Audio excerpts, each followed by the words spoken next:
Hi friend, आपका फिर से एक बार एचपीएस क्लासेस में स्वागत है। मैं धगन पाल सर। जैसा कि हम सब लोग सर्विस कनेक्शन पढ़ रहे थे, हमारा 2 वीडियो अपलोड हुआ है जिसमें कुछ प्रॉब्लम आवाज़ में है, उसको हम सुधार इस वीडियो में कर लेंगे। तो आइए, हम सब अभी तक ये जान चुके कि सर्विस कनेक्शन में कितने उपकरण लगते हैं और कैसे किया जाता है। अब हमको ये बात करनी है कि सर्विस कनेक्शन के कितने स्टेप होंगे और कैसे किया जाएगा। जैसे अगर कल्पना किया जाए, हमको एक क्वेश्चन के आधार पे नहीं चलना है। मान लीजिए आप किसी सब स्टेशन के जेई हैं, कोई कंज्यूमर आया, बिजली का कनेक्शन कराया और आप कनेक्शन करने के लिए जाएंगे, उसके घर का लोड चेक करेंगे। तो लोड जैसा होगा 2 किलोवाट, 4 किलोवाट, 10 किलोवाट, 20 किलोवाट का लोड होगा। उस लोड के आधार पर आप उसका कनेक्शन करेंगे। फिर उसके बाद आप देखेंगे कि एलटी पोल से उपभोक्ता के भवन की दूरी कितनी है। तो भाई आपको पता है एलटी पोल से उपभोक्ता के भवन तक की दूरी जो होती है बताया गया है। तो वहाँ सर्विस कनेक्शन जो किया जाता है वह ओवरहेड और अंडरग्राउंड दोनों किया जाता है। ये तो क्लियर बात हो गई है। अब ये बातें करनी है कि क्या एलटी पोल उपभोक्ता के भवन से अधिक दूरी पर है, या 50 मीटर या 100 मीटर या 200 मीटर की दूरी पर है। क्या भवन तक, उपभोक्ता के भवन तक डायरेक्ट हम ओवरहेड लेके आ सकते हैं कि नहीं, उसका कुछ नियम तो होगा ही। तो आइए उसी के नियम के बारे में हम जानते हैं। तो जैसे कुछ नियम यह है, ओवरहेड लाइन कंज्यूमर का जो भवन है, मान लीजिए भवन है, ये धरातल है और ये हो गया पोल है। अगर इसकी दूरी कल हम सब पढ़े थे कि 38 मीटर है, तो या 38 मीटर से कम है तो हम कंडक्टर को ओवरहेड से ले जाके दे सकते हैं, मतलब ओवरहेड लाइन सर्विस कनेक्शन किया जा सकता है। आपको बता दें तो इसमें इसकी ये जो दूरी निर्धारित है, अलग अलग किताबों में अलग अलग दिया है। किसी किताब में दिया है 35 मीटर, किसी में दिया है 40 मीटर, किसी में दिया है 38 मीटर, लेकिन ज़्यादातर हर किताबों में ये 35 मीटर मैच कर रहा है, इसलिए 35 मीटर को हम लेके चलेंगे। तो 35 मीटर अगर उपभोक्ता के भवन से एलटी पोल की दूरी 35 मीटर तक है या 35 मीटर से कम है और लोड 20 किलोवाट से कम है, तो हम ओवरहेड लाइन सर्विस कनेक्शन करेंगे। अगर जैसे मान लेते एग्जांपल ले रहे हैं, जैसे कंज्यूमर की दूरी 34 मीटर है, 34 मीटर है, भवन से पोल तक की दूरी 34 मीटर है और लोड मान ले रहे हैं 18 किलोवाट है, तब तो भाई हम ओवरहेड ले जाके कर देंगे। अगर दूरी 34 मीटर है, दूरी लोड मान लीजिए अगर लोड 18 किलोवाट है और दूरी बढ़ के ये 40 हो गया, 42 हो गया या 35 के ऊपर चला गया, तब हम ओवरहेड सर्विस कनेक्शन नहीं करेंगे। उसके लिए अब आपको ये जानना पड़ेगा, कल बताया गया जैसे ही 35 मीटर से ज़्यादा होगा तब कंज्यूमर के घर के पास, कंज्यूमर के घर और पोल के बीच एक अतिरिक्त हम पोल लगाएंगे, उसके बीच में लगा देंगे, जिससे ये दूरी मान ले रहे हैं थी 50 मीटर। अब कोई पूछेगा सर जी हम इस एलटी पोल से ये पोल कितना दूर तक लगाएंगे, तो आपका नियम है कि जहाँ से सर्विस कनेक्शन देना है वहाँ तक की दूरी 35 मीटर से ज़्यादा नहीं होनी चाहिए। तो आप 35 मीटर इधर मान लीजिए 35 मीटर यहाँ तक दूरी 35 मीटर छोड़ सकते हैं, अर्थात इससे 15 मीटर दूर ले जाइए। या मान ले रहे हैं इधर हम 20 मीटर भी कर सकते हैं। ये दूरी सदैव याद रहे, इनके बीच की दूरी 35 मीटर से कम ही होनी चाहिए। जैसे ये दूरी 20 मीटर आप रख देंगे तो इधर बचेगा कितना, 30 मीटर, अर्थात 30 मीटर की दूरी पे अतिरिक्त पोल लगा दें, तब वहाँ से कंज्यूमर के भवन पे हम ओवरहेड लाइन सर्विस कनेक्शन करेंगे। तो ये सदैव आपको याद रहे कि भाई लोड अगर 20 किलोवाट से कम है और एलटी पोल से दूरी 35 मीटर से कम है तभी हम ओवरहेड ले जाएंगे। अगर 35 मीटर से अगर ज़्यादा दूरी हो गई तब हम एक अतिरिक्त पोल लगा के तब सर्विस कनेक्शन करेंगे। अभी एक क्वेश्चन आपके पेपर में आया है वो मैं कराऊंगा। तो ये और नियम जानते हैं, अर्थात पहला नियम हमने यह जाना कि ओवरहेड सर्विस कनेक्शन केवल 35 मीटर तक की दूरी के लिए किया जाता है और अंडरग्राउंड जो सर्विस कनेक्शन है उसके लिए कोई दूरी निर्धारित नहीं है। अगर लोड 20 किलोवाट से ज़्यादा होगा, जहाँ पोल होगा वहाँ से अंडरग्राउंड लेते आए हैं, केवल उपभोक्ता के भवन तक ले जाएंगे। अब आपको ये पता है 1 किलोमीटर तो होगा नहीं, एलटी पोल जब भी होगा कंज्यूमर के घर के लगभग पास ही होता है। अब आइए तीसरा नियम चलते हैं। यहाँ पे जो हम फेज वायर यूज करेंगे वह हमारा डबल AC कंडक्टर होगा या ACSR कंडक्टर का हम प्रयोग करेंगे और जो अर्थ वायर होगा 6SWG का GI तार प्रयोग किया जाएगा। तो इतनी बातें कुछ नियम थे जिनका हम उपयोग क्वेश्चन सॉल्व करने में करेंगे। और न्यूमेरिकल जब आपके एग्जाम में क्वेश्चन पूछेगा समान नियम तो यही सो जो नियम आपको बताया गया ऐसा आप बता देंगे। जैसे सिंगल मंजिला है तो कौन सा नियम प्रयोग करेंगे, बहुमंजिला है तो कौन सा हम सर्विस कनेक्शन प्रयोग करेंगे। इतने नियम जो बताए गए हैं आप एग्जाम में अगर नियम पूछेगा तो ये बता देंगे। अब आइए हम बात करेंगे कि सर्विस कनेक्शन के एस्टिमेशन एंड कास्टिंग करने के स्टेप्स क्या होते हैं। तो हम सब बात ये कर रहे थे कि भाई कंज्यूमर गया जेई साहब से बिजली का कनेक्शन कराया और जेई साहब ने कंज्यूमर का लोड चेक कर लिया और एलटी पोल से कंज्यूमर का घर चेक किया कि भाई दूरी इतनी है। तो इस हिसाब से वो कैसे गणना करेंगे कि कितने रुपया कुल लागत उसमें कितनी आएगी। तो उसके लिए कुछ हमने स्टेप बता रहे हैं जिसके आधार पे हम गणना करेंगे, एक क्वेश्चन रिसीव करा देंगे। तो सबसे पहला स्टेप यह होगा, जैसे एक क्वेश्चन ही मान लेते हैं, मान लीजिए आप ही पावर हाउस में गए, जे हिसाब से कहे साहब हमारे घर से पोल की दूरी 20 मीटर है और लोड हम 3 किलोवाट का लेना चाहते हैं। तो अगर वो जे साहब जान गए कि भाई 3 किलोवाट लोड है और दूरी 20 मीटर है तो सबसे पहले वो एक काउंटिंग करेंगे, पूछेंगे कि उपभोक्ता का भवन 1 मंजिला है कि बहुमंजिला है। तो अगर 1 मंजिला है तो आप जान रहे हैं कि ऊर्ध्वाधर ब्रैकेट प्रयोग कर लेंगे। पहला तो ये हम देखेंगे। अगर अब देखेंगे उपभोक्ता लाइट फैन के लिए चाहता है कि भाई कमर्शियल के लिए आटा चक्की मशीन चलाना चाहता है, तो अगर लाइट फैन के लिए चाहता है तो वो सिंगल फेज उपभोक्ता हुआ। अगर वो व्यापार करना चाहता है, आटा चक्की मशीन चलाना चाहता है, तब वो 3 फेज उपभोक्ता हो गया। तो इस प्रकार वो समझेगा जेई। फिर उसके बाद वो देखेगा कि भाई समझ गया दूरी इतनी है, तब वहाँ उसके अंदर देखेगा कि केबल की मोटाई कितनी लगेगी और जो खुला तार लग रहा है उसकी मोटाई क्या होगी। तो उसके लिए वो भाई आपको बताया गया है किसी कंडक्टर की मोटाई डिपेंड करती है करंट पे। जितना अधिक करंट होगा उतनी कंडक्टर की मोटाई होगी, क्योंकि करंट समानुपाती होता है कंडक्टर के व्यास के। तो अगर कंडक्टर का करंट ज़्यादा तो उसकी मोटाई ज़्यादा। तो अर्थात सबसे पहले करंट की गणना करेगा, करंट जितना आएगा उसी के आधार पे जो करंट आने पर कंडक्टर की मोटाई पता हो जाएगी। फिर इसके बाद कंडक्टर का लंबाई हमें पता हो जाएगा जैसा उपभोक्ता बता रहेगा। फिर करंट के आधार पे केबल की मोटाई आ जाएगी, करंट के आधार पे हमें एयर फ्यूज की दी जाएगी और फिर कंज्यूमर के एनर्जी मीटर के बाद एक MSB बोर्ड होता है जहाँ फ्यूज लगता है, वह भी बिजली विभाग ही किटकैट फ्यूज लगा के जाता है। इस प्रकार हम इसको कैसे काउंटिंग करेंगे, सामग्री कितनी होगी, टेबल कैसे बनाएंगे, तो सबको आइए स्टेप के बारे में जानते हैं। तो हमारा क्वेश्चन है कि भाई सर्विस कनेक्शन के एस्टिमेशन और कास्टिंग करने के क्या स्टेप, या कह लीजिए सर्विस कनेक्शन क्वेश्चन सॉल्व करने के चरण या स्टेप। चलिए मान लेते हैं, हम लिख दे रहे हैं सर्विस कनेक्शन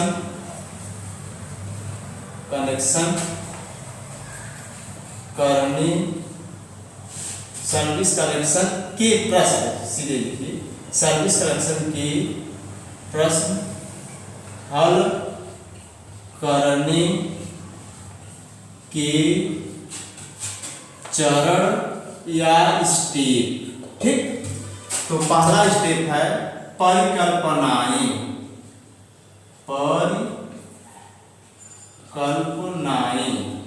एजेप्शन इसे इंग्लिश में कहेंगे अजप्शन।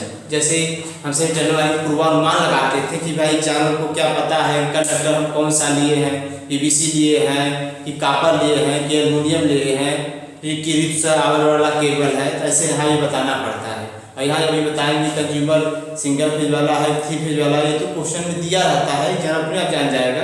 तो कुछ ऐसी चीज़ें हैं जो हमें बताना पड़ेगा। तो आइए देखते हैं। तो सबसे पहला हम बताएंगे एग्जामिनर को कि कौन सा केबल हम यूज कर रहे हैं। तो ओवरहेड लाइन वाला जो केबल होता है वो खुला वायर होता है, उसे हम कहते हैं फेज वायर एक होगा और एक अर्थ वायर है। तो सबसे पहले हम लिखेंगे कि फेज वायर और न्यूट्रल वायर दोनों की बात करें। फेज वायर व न्यूट्रल वायर डबल AC है, मतलब ऑल एल्युमिनियम कंडक्टर है। फिर दूसरा हम लिखेंगे कि अर्थ वायर किसका रहता है। अर्थ वायर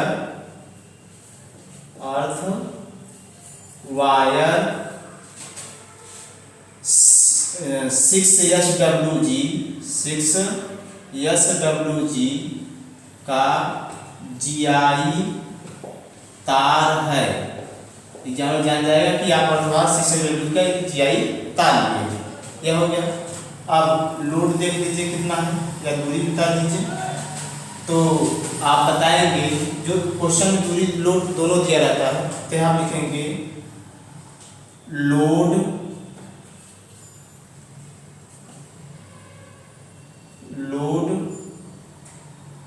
5 किलोवाट या कुछ भी मान लीजिए यक्स है। ये तो क्वेश्चन जो है वैसा दिखाया जाएगा। लोड 5 किलोवाट या यक्स है, ठीक। फिर उसके बाद तीसरा अगला पॉइंट हम बताएंगे, चौथा पॉइंट दूरी। LT पोल से भवन तक दूरी जो भी होगा, मान लीजिए n मीटर है, वो तो क्वेश्चन दिया रहेगा, अपने आप पता चल जाएगा। ये दूरी हो गया, लोड हो गया। अब पावर फैक्टर भी लिखेंगे, मान लेते हैं 0.8 या 0.9 ले लेते हैं, तो लगभग इतना होता है। तो पावर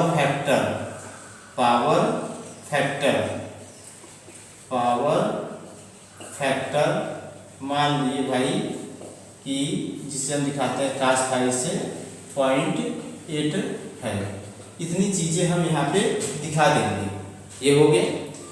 अब इसके बाद हम क्या करेंगे, करंट की गणना करेंगे। तो दूसरा स्टेप हमारा होगा, इसमें ये जो परिकल्पनाएं हैं ये क्वेश्चन के आधार पे घट भी सकती हैं, बढ़ भी सकती हैं, और ज़्यादा लिखने का कोई मतलब नहीं है।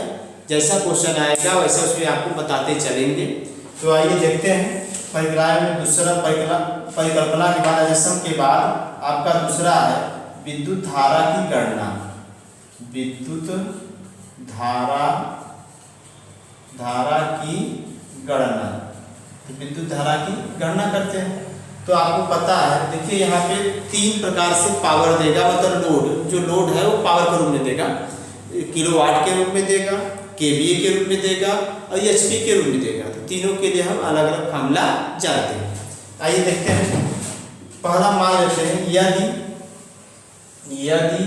लोड किलोवाट में है तो, किलोवाट में है तो, या मान लीजिए किलोवाट में है तो उसको वाट में चेंज कर लेंगे, ठीक। तो चूंकि पावर का फार्मूला होता है P बराबर VI cos फाई, इसके लिए सिंगल फेज के लिए। तो I बराबर हो जाएगा यहाँ करंट निकालने के लिए P/V cos फाई। यहाँ लिखेंगे किसके लिए भाई है, सिंगल फेज के लिए, इसके लिए सिंगल फेज के लिए। अब यहीं पे बात मान लीजिए पहला है, ये दिखा दे रहे हैं, और इसमें मान लीजिए इसको हम फर्स्ट दिखा दिए, यदि पावर ऐसे दिखा दे, पहला दिखा दिए सिंगल फेज के लिए। भाई अगर पावर 3 फेज हो तो 3 फेज के लिए केवल आपको करना है, 3 फेज के लिए करंट निकालेंगे I बराबर, चूंकि आप जानते हैं कि 3 फेज के लिए यहाँ लिख देते हैं, चलिए, चूंकि 3 फेज के लिए क्या हो जाएगा भाई, आपको पता है P35 बराबर हो जाएगा √3 VI cos फाई। तो यहाँ पे करंट क्या हो जाएगा, I बराबर जो पावर दिया रहेगा अपान, चलिए P से कोई दिक्कत नहीं, तो यहाँ हो जाएगा √3 V cos फाई। ये हो गया 3 फेज के लिए, किसके लिए, 3 फेज के लिए करंट का फार्मूला डायरेक्ट हमें प्रयोग करेंगे। ये हो गया सिंगल फेज के लिए, तो सदा याद रहे सिंगल फेज के लिए हम इसका प्रयोग करेंगे और 3 फेज के लिए इसका प्रयोग करेंगे। अब ये तो हो गया जब लोड किलोवाट में है। तो दूसरा है भाई बी, मान लीजिए यदि लोड केवीए में दिया हो तो, केवीए दिया है तो आपको पता है केवीए ऑपरेंट पावर है, और जबकि किलोवाट होता है एक्टिव पावर। ठीक, तो केवीए दिया है, तो केवीए में अगर दिया है तो हम यहाँ लिखेंगे, क्योंकि P बराबर होता है V है, तो I बराबर क्या हो जाएगा, P/V। ये किसके लिए, सिंगल फेज के लिए, किसके लिए था, सिंगल फेज के लिए। ठीक, तो सिंगल फेज के लिए ये लिखेंगे। अगर मान लीजिए 3 फेज है तब I बराबर, तब आप जानते हैं तब P बराबर क्या होगा भाई, √3 VI बस √3 का गुणा हो जाएगा। I बराबर हो जाएगा आपका P/√3 V। ये किसके लिए है, 3 फेज के लिए है। ये बातें क्लियर। अब आइए चलते हैं, तीसरा है यदि लोड HP में दिया, यदि लोड HP में दिया हो तब क्या होगा, यदि लोड HP में हो तो आपको बता दें HP का मतलब होता है हार्स पावर, और ये हार्स पावर मोटरों के लिए होता है। जैसे मान लीजिए जो कंज्यूमर है, आटा चक्की वाला या मशीन वाला, वो अपनी मोटर या ट्यूबवेल वाला या पंपिंग सेट वाला, वो अपने कनेक्शन कराने के लिए कितने HP का मोटर लगा रहा है उसके आधार पर कनेक्शन होता है। 5 HP, 10 HP, 20 HP का है तो भाई मोटर जब रहेगा तो हर एक मोटर की एफिशिएंसी होती है, और हर एक मोटर का क्या होता है, पावर फैक्टर होता है।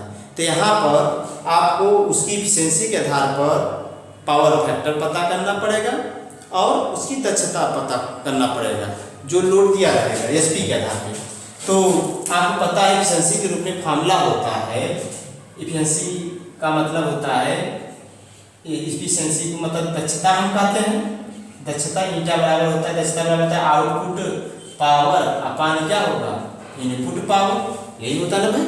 अब आउटपुट पावर को हम केवल दिखा दे रहे हैं, आउटपुट पावर पर दिखा दे रहे हैं हम P, और अपान इनपुट पावर मतलब क्या दिखा दें, सिंगल फेज है तो VI cos फाई। किसके लिए, सिंगल फेज के लिए। यहाँ तक दिख रहा है, चलिए हम यहाँ लिख दे रहे हैं। ठीक, तो करंट इसको थोड़ा हम ऐसे कर दे रहे हैं जिससे, ठीक, तो यहाँ पहले करंट हो जाएगा I बराबर P/, करंट चला जाएगा यहाँ, ईटा यहाँ चला आएगा, ईटा V cos फाई। एक किसके लिए है, सिंगल फेज के लिए है। किसके लिए भाई, सिंगल फेज के लिए। 3 फेज होगा या 3 फेज के लिए लिख सकते हैं, √3 का गुणा कर दीजिए, आपको पता ही है। या I बराबर यहाँ हो जाएगा √3 V, सॉरी ईटा V, √3 ईटा V cos फाई। ये करंट का फार्मूला निकालने के लिए हो जाएगा 3 फेज के लिए। किसके लिए, 3 फेज के लिए। अब ध्यान दीजिए, ये यहाँ का पार्ट जो है यहाँ का पॉइंट जो हम ले गए हैं यहाँ पे ले गए, आप सब जान लीजिएगा। ठीक, अब देखिए यहाँ पर हमको पता चल गया कि अगर लोड किलोवाट में होगा तो सिंगल फेज के लिए P/V का स्थायी फॉर्मूला यूज करेंगे, 3 फेज के लिए P/√3V का स्थायी यूज करेंगे। अगर लोड KVA होगा, अपरेंट पावर में दिया है, तो यह होगा P/V। ठीक, और सिंगल फेज के 3 फेज के P/√3V। अगर लोड SP में होगा, मतलब कंज्यूमर मोटर पास कराना चाहता है, ट्यूबवेल कराना चाहता है, आटा चक्की चलाना चाहता है, तो आप दक्षता का आधार लेंगे, तो I बराबर सिंगल फेज के लिए P/ईटा का स्थायी लेंगे, और 3 फेज के लिए P/√3 का गुणा करें, √3 का स्थायी होगा। अब आइए चलते हैं, ये तो हो गया। अब कोई ये सोचेगा सर जी एक बात तो ये समझ में आ रही है, प्रकाश पंखा परिपथ तो किलोवाट में कनेक्शन कराएगा, ये तो बात सही, 2 किलोवाट 4 किलोवाट। लेकिन एक बात केवीए वाला कौन सा उपभोक्ता लोड होता है? तो भैया आपको बता दें कि जो वेल्डिंग मशीन वाले होते हैं, जहाँ वेल्डिंग की जाती है वहाँ ट्रांसफार्मर होता है, और ट्रांसफार्मर की जो रेटिंग होती है वो केवीए में होती है। तो वेल्डिंग मशीन वाला जब भी वो कनेक्शन कराए तो केवीए में किया जाता है। तो केवीए में अगर किया है और उपभोक्ता होते हैं, अगर केवीए में लोड किया है तब हम इस फार्मूले का प्रयोग करेंगे। तो इस प्रकार हमारा ये दूसरा स्टेप था। पहले हम परिकल्पना जानेंगे कि मतलब जानवर बताएंगे हम क्या क्या चीज़ लिए हैं, फिर उसके बाद दूसरा विद्युत धारा की गणना करेंगे। जब विद्युत धारा की गणना हो जाएगी, विद्युत धारा की गणना हो जाएगी तो विद्युत धारा की गणना के आधार पर हम क्या करेंगे, फ्यूज की माप ज्ञात करेंगे, फ्यूज के माप। तो आइए, और थोड़ा जगह प्रॉब्लम है, इसको आप चूंकि लिख चुके हैं, हम इधर वाला पार्ट हम क्या कर दे रहे हैं, मिटा दे रहे हैं। ठीक, याद में पूरा हम मिटा दे रहे हैं। चलिए इतना ही मिटा दे रहे हैं, आप बैक करके देख लीजिएगा वीडियो, जो चीज़ न समझ में आए।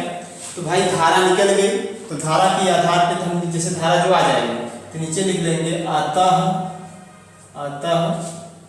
फ्यूज की माप। चूंकि यहाँ दोनों फ्यूज, एरियल फ्यूज और एक किटकैट फ्यूज होगा, अभी बताएंगे कहाँ लगाया जाएगा।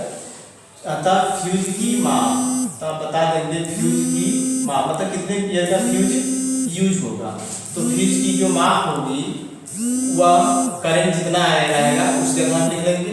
अब आपको बता दें यहाँ पे फ्यूज मिनिमम 15 एम्पीयर, उसके बाद मिनिमम 5 एम्पीयर, उसके बाद 10 एम्पीयर, उसके बाद 15 एम्पीयर, उसके बाद 30 एम्पीयर, 30 के बाद 60 एम्पीयर, 60 के बाद 100 एम्पीयर, 100 के बाद 200 एम्पीयर का फ्यूज यूज किया जाएगा। याद रह सके, अगर करंट 10 एम्पीयर से कम है तो हम 10 एम्पीयर का फ्यूज यूज करेंगे। अगर करंट 5 एम्पीयर से कम है तो 5 एम्पीयर का फ्यूज यूज करेंगे। अगर करंट 15 एम्पीयर से कम है तो 15 एम्पीयर का फ्यूज। अगर करंट 15 एम्पीयर और 30 एम्पीयर के बीच में है तो 30 एम्पीयर का फ्यूज। अगर करंट 30 एम्पीयर और 60 एम्पीयर के बीच में है तो 60 एम्पीयर का फ्यूज। अगर करंट 60 और 100 के बीच में है तो 100 एम्पीयर का फ्यूज। अर्थात जिसके बीच रहेगा सबसे ज़्यादा वाला जो रेटिंग रहेगा, करंट रहेगा, उसी के आधार पर करंट का मतलब फ्यूज की माप लेते हैं। ये बातें होंगी। अब फ्यूज की माप आ गई, जब फ्यूज की माप आ जाएगी तब हम बात करेंगे, भाई बताएं कि चालक कौन सा ले, AC चालक की माप। अब ये जो लिखेंगे AC चालक की माप, ये ली जाएगी किसके आधार पे, सारणी के आधार पे। आप सभी लोगों के पास कोई ना कोई किताब होगा। जब कोई ना कोई किताब होगा, जैसे हमने एक एशियन का किताब लिया है, उसमें आपको दिखा दे रहा है कि कितनी करंट रहेगी तो AC का माप कितना होगा। ये दिया है आपका overhead line and underground estimating casting में, यहाँ टेबल दिया है। ये देखिए जैसे 180 पृष्ठ पे इसने दिया है, नहीं 180 नहीं 176 पृष्ठ पे, पूर्ण एल्युमिनियम चालक AC लाइन चालक खेत। आप बता दें, आप अपने घर के बाहर खुला तार जो देखते हैं एल्युमिनियम का, उनका नाम रखा गया है जानवरों पक्षियों के आधार पे, और उनमें तारों संख्या अलग अलग होती है, वो करंट के आधार निर्धारित होता है। जैसे देखिए यहाँ पे 90 वायर लिखा है, ये यहाँ ये लिखा है कोड वर्ड। कोड का वर्ड क्या है, वायर की संख्या कितनी होगी, वायर की एक की मोटाई कितनी होगी, और कंडक्टर का डाया mm में क्या होगा। फिर यहाँ पे अप्रॉक्सीमेट वेट कितना है, फिर यहाँ पे टेंसाइल स्ट्रेंथ क्या है, आप अप्रॉक्सीमेट यहाँ पे करंट कितनी है। यहाँ करंट लिखा गया है कि 40 डिग्री सी पर पता है ना, हम 40 डिग्री सी का ही लेते हैं। जैसे मान लीजिए करंट हमारा आ गया 50 एम्पियर, तो भाई 50 एम्पियर 116 के अंदर आएगा, तो 116 के अंदर गया तो 116 के अगर अंदर करंट है तब हम लेंगे 90 वायर। तो इसे हम ऐसे लिखेंगे कि भाई 3 तार है, 3 वायर है और एक तार की मोटाई 3.00 mm है। इस प्रकार लिखें कि आप जितने माप हैं ये सब mm है, तो यहाँ पे ये ऐसे लिख दिया जाएगा। और देखिए कौन सा वायर है, मैंटिस वायर है, मैंटिस वायर। अब आप कहेंगे सर जी हर क्वेश्चन में तो हमको टेबल का आवश्यकता पड़ेगी, तो भाई आप कुछ क्वेश्चन सॉल्व करेंगे जैसे आपको पता चल जाएगा कि डबल एसी की माप कितनी ली जाती है। उसके लिए घबराइए नहीं, अपने आप क्या है ज़्यादातर ये 3.00 ही हमारे क्वेश्चन में ज़्यादातर यूज होता है, क्योंकि 116 रुपये से ज़्यादा क्वेश्चन आपके में देता नहीं है। याद कर लिए कि डबल एसी वाला चालक जो होगा वो 3.00 mm का मैंटिस वायर लेंगे। अगर 116 से ज़्यादा हो गया, 135 हो गया तो एपीस कंडक्टर लेंगे, फिर रिवील लेंगे, फिर लेडी बर्ड लेंगे, फिर एंड लेंगे, फ्लाई लेंगे। ये जैसा जैसे करंट बढ़ेगी वैसे जो कंडक्टर का नाम और तारों की संख्या बदलती चली जाएगी। तो आपको बताया गया है कि भाई कितनी, जैसे एल्युमिनियम में अगर एक तार है उसके 3 तार एक साथ गए हैं, अब 1 2 3 तार है, भाई आप देखते हैं लड़ीदार तार का प्रयोग करते हैं, तो लड़ीदार तार यूज करते हैं जिसमें हम बता देते हैं इसमें 3 तार है, जितने तार हम पहले लिखेंगे और एक तार की मोटाई होगी उसको आप लिख के बाद लिखते हैं। ये हो गए तो टेबल का टेबल है ये 5.7 टेबल है, लिख देंगे यहाँ।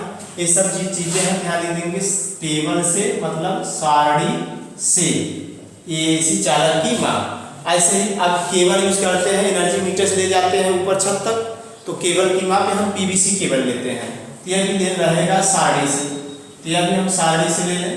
तो एग्जाम चूँकि साड़ी देना चाहिए लेकिन मिलता नहीं है, तो कुछ प्रैक्टिस करते हैं हमको पता चल जाता है, इतना माप हो जाती है। फिर पीवीसी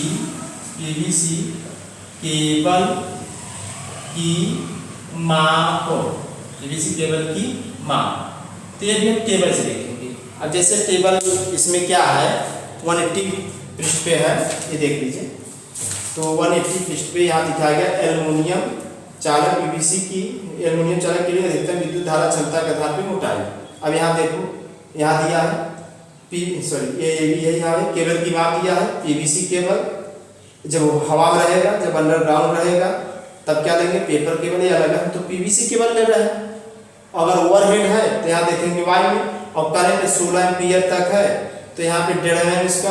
अब आपको बता दें यहाँ पे जो मिनिमम केबल की माप होगी वह 2.5 mm² से कम नहीं होना चाहिए। कितने से, 2.5 mm² से कम नहीं होना चाहिए, उससे ज़्यादा ही होना चाहिए। ज़्यादातर हम 4 mm से स्टार्ट करते हैं, तो याद रखें 4 mm से ही स्टार्ट करो। करंट कुछ भी हो 23 के अंदर जितना करंट रहेगा हम 4 mm के उससे ज़्यादा होगा तो 6 ले लेंगे। जैसे 18 से ज़्यादा, 23 से ज़्यादा, 23 के बीच अच्छा, 30 से ज़्यादा होगा तो हम 10 mm² कर लेंगे। ये टेबल के आधार पर लिया जाता है। अब केवल 2 कोर का भी होता है, 3 कोर का सिंगल पेज है, 2 कोर। अब यहाँ कोर से तात्पर्य क्या है थोड़ा जान लीजिए, क्योंकि अगर यही चैप्टर में लगभग आपकी पूरी जो ST line LT line substation सब पता चल जाएगा। अब केवल 2 कोर का कहने का मतलब यह होगा, एक आप मार्केट केबल खरीदते हैं जिसमें 2 वायर निकले, 2 वायर निकले और दोनों पे अलग अलग इंसुलेशन से एक लाल कवर चढ़ा है, एक पे पीला कवर चढ़ा है, फिर इसमें से कापर वायर निकला हो चाहे एल्युमिनियम निकला हो, तब इसमें ऐसा होगा तो अलग इंसुलेशन वाले वायर निकलेंगे तब कहेंगे 2 कोर का है। ठीक, अगर इसमें अलग अलग इंसुलेशन वाले एक अलग से इंसुलेशन लग के YB आ गया, RYB 3 इंसुलेशन आ गए तब कहेंगे 3 फेज का है, 3 कोर का है। इसी में एक और निकल जाए हरा कलर का या दूसरा कोई कलर का निकल जाए, उस पर इंसुलेशन चढ़ा हो, तब इसे हम कहेंगे कि भाई 4 कोर का है। कभी कभी लिखा होता है 3.5 कोर। 3.5 कोर का मतलब यह होगा 3 जो है RYB फेज है और जो आधा दिख रहा है वो न्यूट्रल है। न्यूट्रल का मतलब जो मोटाई होती है वो फेज की अपेक्षा क्या लेते हैं, आधा लेते हैं। तो हम यहाँ सभी मोटाई चाहे न्यूट्रल चाहे फेज सबका एक बराबर मान के चलेंगे जिससे क्वेश्चन करने में दिक्कत न आए। हम समझ गए कि भाई 1 कोर क्या होता है, 2 कोर क्या होता है, 3 कोर क्या होता है। 1 कोर का मतलब क्या, एक ही केबल हो। कभी कभी आप ये देखेंगे कहेंगे सर जी हम देखे हैं कि एक ही तार में कई पतले पतले पीले पीले या एल्युमिनियम के तार निकले होते हैं लेकिन ऊपर इंसुलेशन नहीं चढ़ा होता है। तो जब इंसुलेशन नहीं चढ़ा है सब मतलब कहीं 20-25 तार हो चाहे 10 तार हो, तो आपका एक कोर ही माना जाएगा, उसको 2 कोर 3 कोर 4 कोर या 50 कोर नहीं कहेंगे।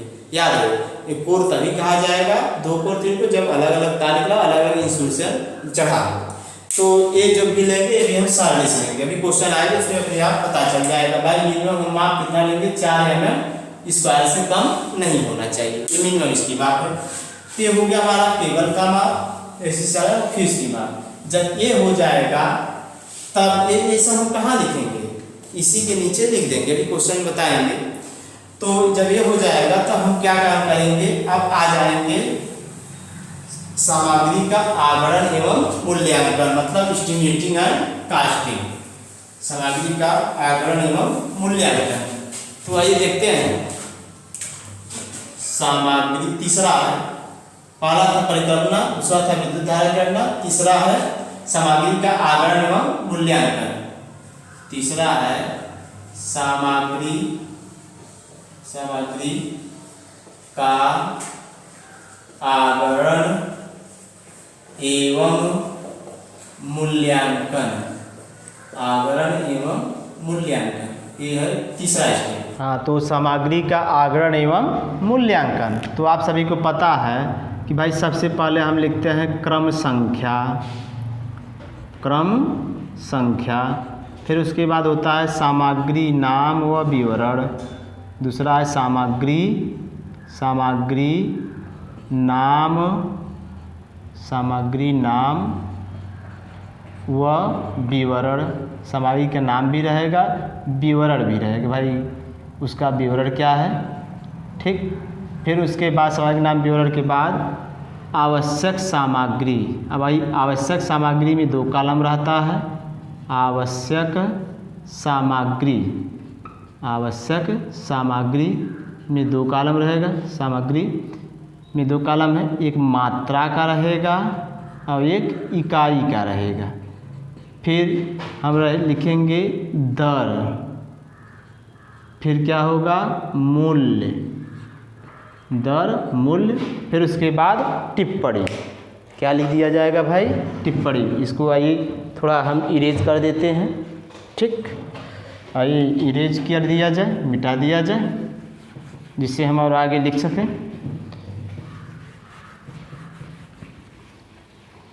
ये दर हो गया, मूल्य हो गया, और ये क्या है टिप्पणी। क्या है भाई, टिप्पणी। टिप्पणी में बताया जाएगा। सब कॉलम को कंप्लीट कर लें, ऐसे फिर ऐसे सभी कॉलम को दिखा दे रहे हैं। फिर इनको यहाँ से ऐसे कंप्लीट कर दीजिए। यहाँ पर सामग्री के नाम क्रम संख्या 1 2 3 जैसा रहेगा वैसा लिखते चले जाएंगे, और यहाँ तक लास्ट में हम पूरी सामग्री की काउंटिंग करेंगे। तो यहाँ दर रहेगा रुपया और पैसा में, मूल्य भी रहेगा रुपया और पैसा में। अब तो पैसा चलता नहीं है, लेकिन भाई नियम कानून है तो लिखना पड़ेगा ही। तो चलिए आइए चलते हैं। जैसे मान लीजिए पूरा सामग्री की हमने काउंटिंग करते करते आ गए, तो यहाँ पर सामग्री का मूल्य आएगा। तो यहाँ लिखेंगे मूल्य जो है, मान लीजिए लिख दिए 100 रुपया। कितना आ गया टोटल, यहाँ पे लिख दो भाई, योग आ गया इसका 100 रुपया, ठीक। अब सामग्री का मूल्य ये आ गया, तो यहाँ पे 100 रुपया आ गया। तो यहाँ पे तो लिखेंगे सामग्री का मूल्य।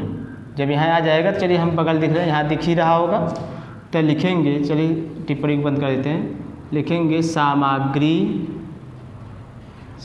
मूल्य जो यहाँ आया है यही लिख देंगे 100 रुपया। मान लीजिए 100 रुपया आया, तो या कुछ भी आ सकता है, 2000 3000 1 लाख 2 लाख कुछ भी आ सकता है, 100 रुपया। फिर भाई जो हम काम करेंगे, पोल पर कंडक्टर खिंचवाएंगे, छाती ब्रेकर लगाएंगे, ऊर्ध्वाधर ब्रेकर लगाएंगे, तो लेबर ही करेगा, तो लेबर का मूल्य जोड़ेंगे।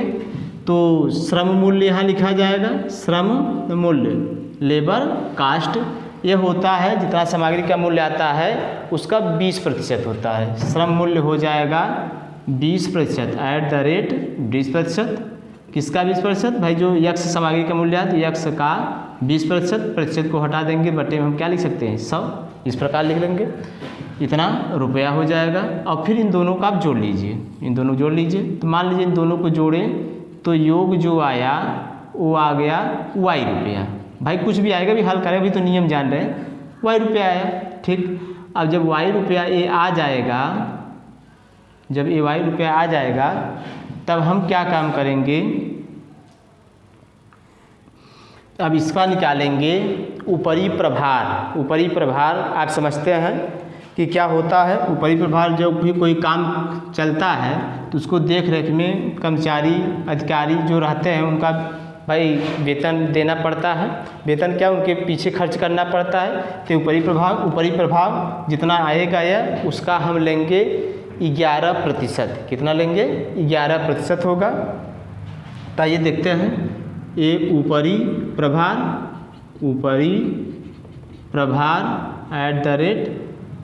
@11% किसका, वाई का 11% ले लेंगे।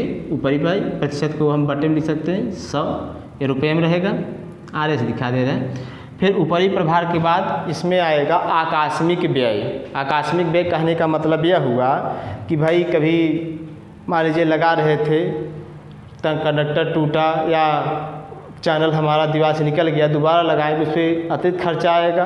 तो वो सब जो होता है आकस्मिक व्यय होता है, जबकि होना नहीं चाहिए था। ये क्या है, आकस्मिक व्यय। आकस्मिक व्यय, जो आकस्मिक व्यय होता है वो 5% होता है। तो भाई @5%, तो 5% होगा किसका, वाई का। तो वाई का 5% मतलब वाई का जितना रहेगा उसमें 5% निकाल देंगे, तो ये आ जाएगा आकस्मिक व्यय। अब इन तीनों को आप जोड़ लीजिए, इन तीनों को जोड़ लीजिए। मान लीजिए आ गया P रुपया, कितना आ गया, P रुपया। अब भाई अब ये हो गया, मान लीजिए जो योग आया। अब मान लीजिए ये P रुपया जो आया है, अब जब भी कोई काम चलता है तो वहाँ पे हम एक निरीक्षण के लिए आदमी व्यक्त करते हैं, तो उसको भी चार्ज देना पड़ता है। तो उसे कहते हैं परिनिरीक्षण शुल्क। तो परिनिरीक्षण शुल्क इन सभी पर लगेगा। तो यहाँ लिखेंगे परिनिरीक्षण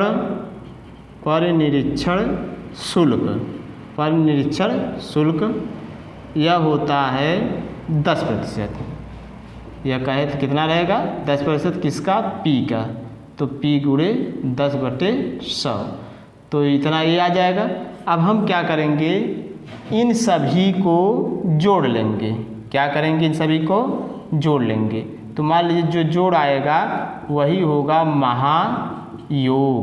मान लीजिए आ गया N रुपया, तो महायोग आ जाएगा, यही हमारा पूरी लागत आएगी। तब इतना हम विभाग को दे देंगे, क्योंकि ये काम किसका होता है, जेई का होता है। तो आइए अब हम सब ये जान चुके कितने स्टेप होते हैं। तो पहला स्टेप है परिकल्पना करेंगे क्वेश्चन के आधार पर।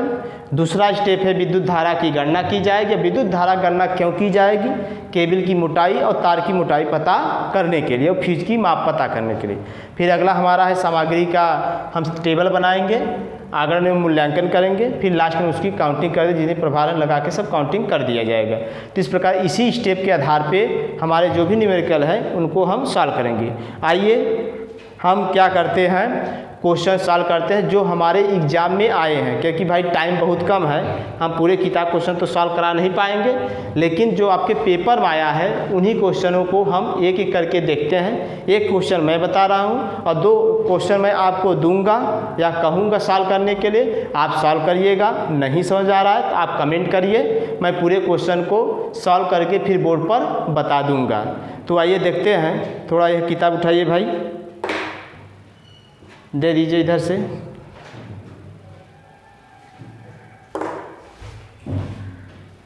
ठीक है, धन्यवाद। चलिए जो पेपर में आया है, मतलब भाई पेपर में आया मतलब हमारे पास एक सरल मिल गया है। वो पेपर में जो आया है उसका क्वेश्चन क्या है, क्योंकि भाई प्रैक्टिस कराना ही इस समय ज़रूरी है। तो आइए देखते हैं, क्वेश्चन यह है, रुकिए एक तरफ से चलते हैं जो क्वेश्चन दिया गया है।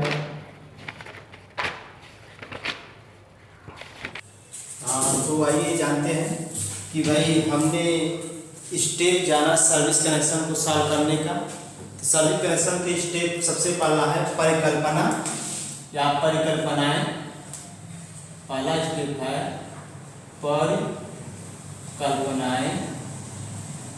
परिकल्पनाएं, ठीक, यह है तो परिकल्पनाओं में यह लिखा जाता है जो क्वेश्चन में दिया है और एग्जाम जो हम चीज वायर के माप मानेंगे वो एग्जाम को बताने के लिए। जैसे अब ट्यूबवेल बताइए, एक मंजिला है कि बहुमंजिला है? भाई ट्यूबवेल तो एक मंजिला होता है, तो अर्थात यहाँ पे ऊर्ध्वाधर ब्रैकेट का प्रयोग करेंगे या जीआई पाइप का। तो ये बात तो क्लियर हो गई, ऊर्ध्वाधर ब्रैकेट या जीआई पाइप का। तो परिकल्पना में लिखने से पहले आपको बता दें, अच्छा हाँ चलिए ठीक है, क्वेश्चन का आधार पर तो जान ही चुके हैं कि भाई ट्यूबवेल ही है, तो ट्यूबवेल है तो यहाँ पर हम ऊर्ध्वाधर ब्रैकेट प्रयोग करेंगे, उसको लिखना जरूरी है। अब यहाँ पर आपको ये लिखना है कि भाई दूरी कितनी है, कितने एचपी का मोटर है, पावर फैक्टर कितना है, दक्षता कितनी है, और यहाँ पे उसका करंट कितना आएगा, ये सब आइए निकाल देंगे। तो पहला परिकल्पना में हम लिखेंगे कि भाई जो कंडक्टर की माप है वो कौन सी ले रहे हैं, तो यहाँ पे हम चालक तार को हम कहते हैं फेज वायर। जो फेज वायर है, फेज वायर कौन सा यूज कर रहे हैं, माप तो करके हम निकाला जाएगा। फेज वायर किसका है, फेज वायर डबल एसी चालक है, फेज वायर। और आपको बताया गया है कि फेज वायर और न्यूट्रल वायर दोनों एक ही देते हैं, इसी में आप लिख सकते हैं, जोड़ सकते हैं, फेज वायर व न्यूट्रल वायर। चलिए इसे मिटा के लिख दे रहे हैं, कंफ्यूजन होगा आप सभी को। फेज वायर व न्यूट्रल वायर डबल एसी चालक है, ठीक। दूसरा हम लिखेंगे अर्थ वायर। अर्थ वायर किसका है, 6 जीआई का है। अर्थ वायर 6SWGI तार है, ठीक। यह हो गया। अब है केबल, तो भाई केबल हम पीवीसी केबल लेते हैं, तो पीवीसी केबल प्रयुक्त है, ठीक। यह हो गया। अब चलिए लिख लीजिए मोटर की पावर, मतलब जितना दिया है, यहाँ ट्यूबवेल का पावर दिए, कितने एचपी का ट्यूबवेल है, 15 एचपी का। तो लिखेंगे ट्यूबवेल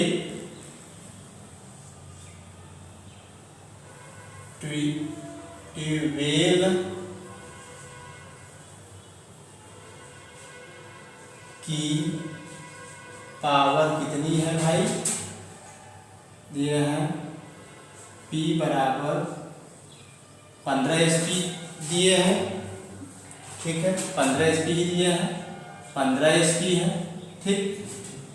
फिर उसके बाद पावर फैक्टर दिए हैं, ये कितना भाई है, पावर फैक्टर 0.8 है, दक्षता 90% है। पावर फैक्टर कितना है, पावर फैक्टर 0.8 है, और एफिशिएंसी है 90%। तो 90% का मतलब हो जाएगा 0.9, ठीक। तो आ गया। और दूरी कितनी दिए हैं, ये तो है दक्षता एफिशिएंसी, ये है पावर फैक्टर, पीएफ मतलब पावर फैक्टर का आस्था लिखा दिया गया। आप लिखेंगे एलटी पोल से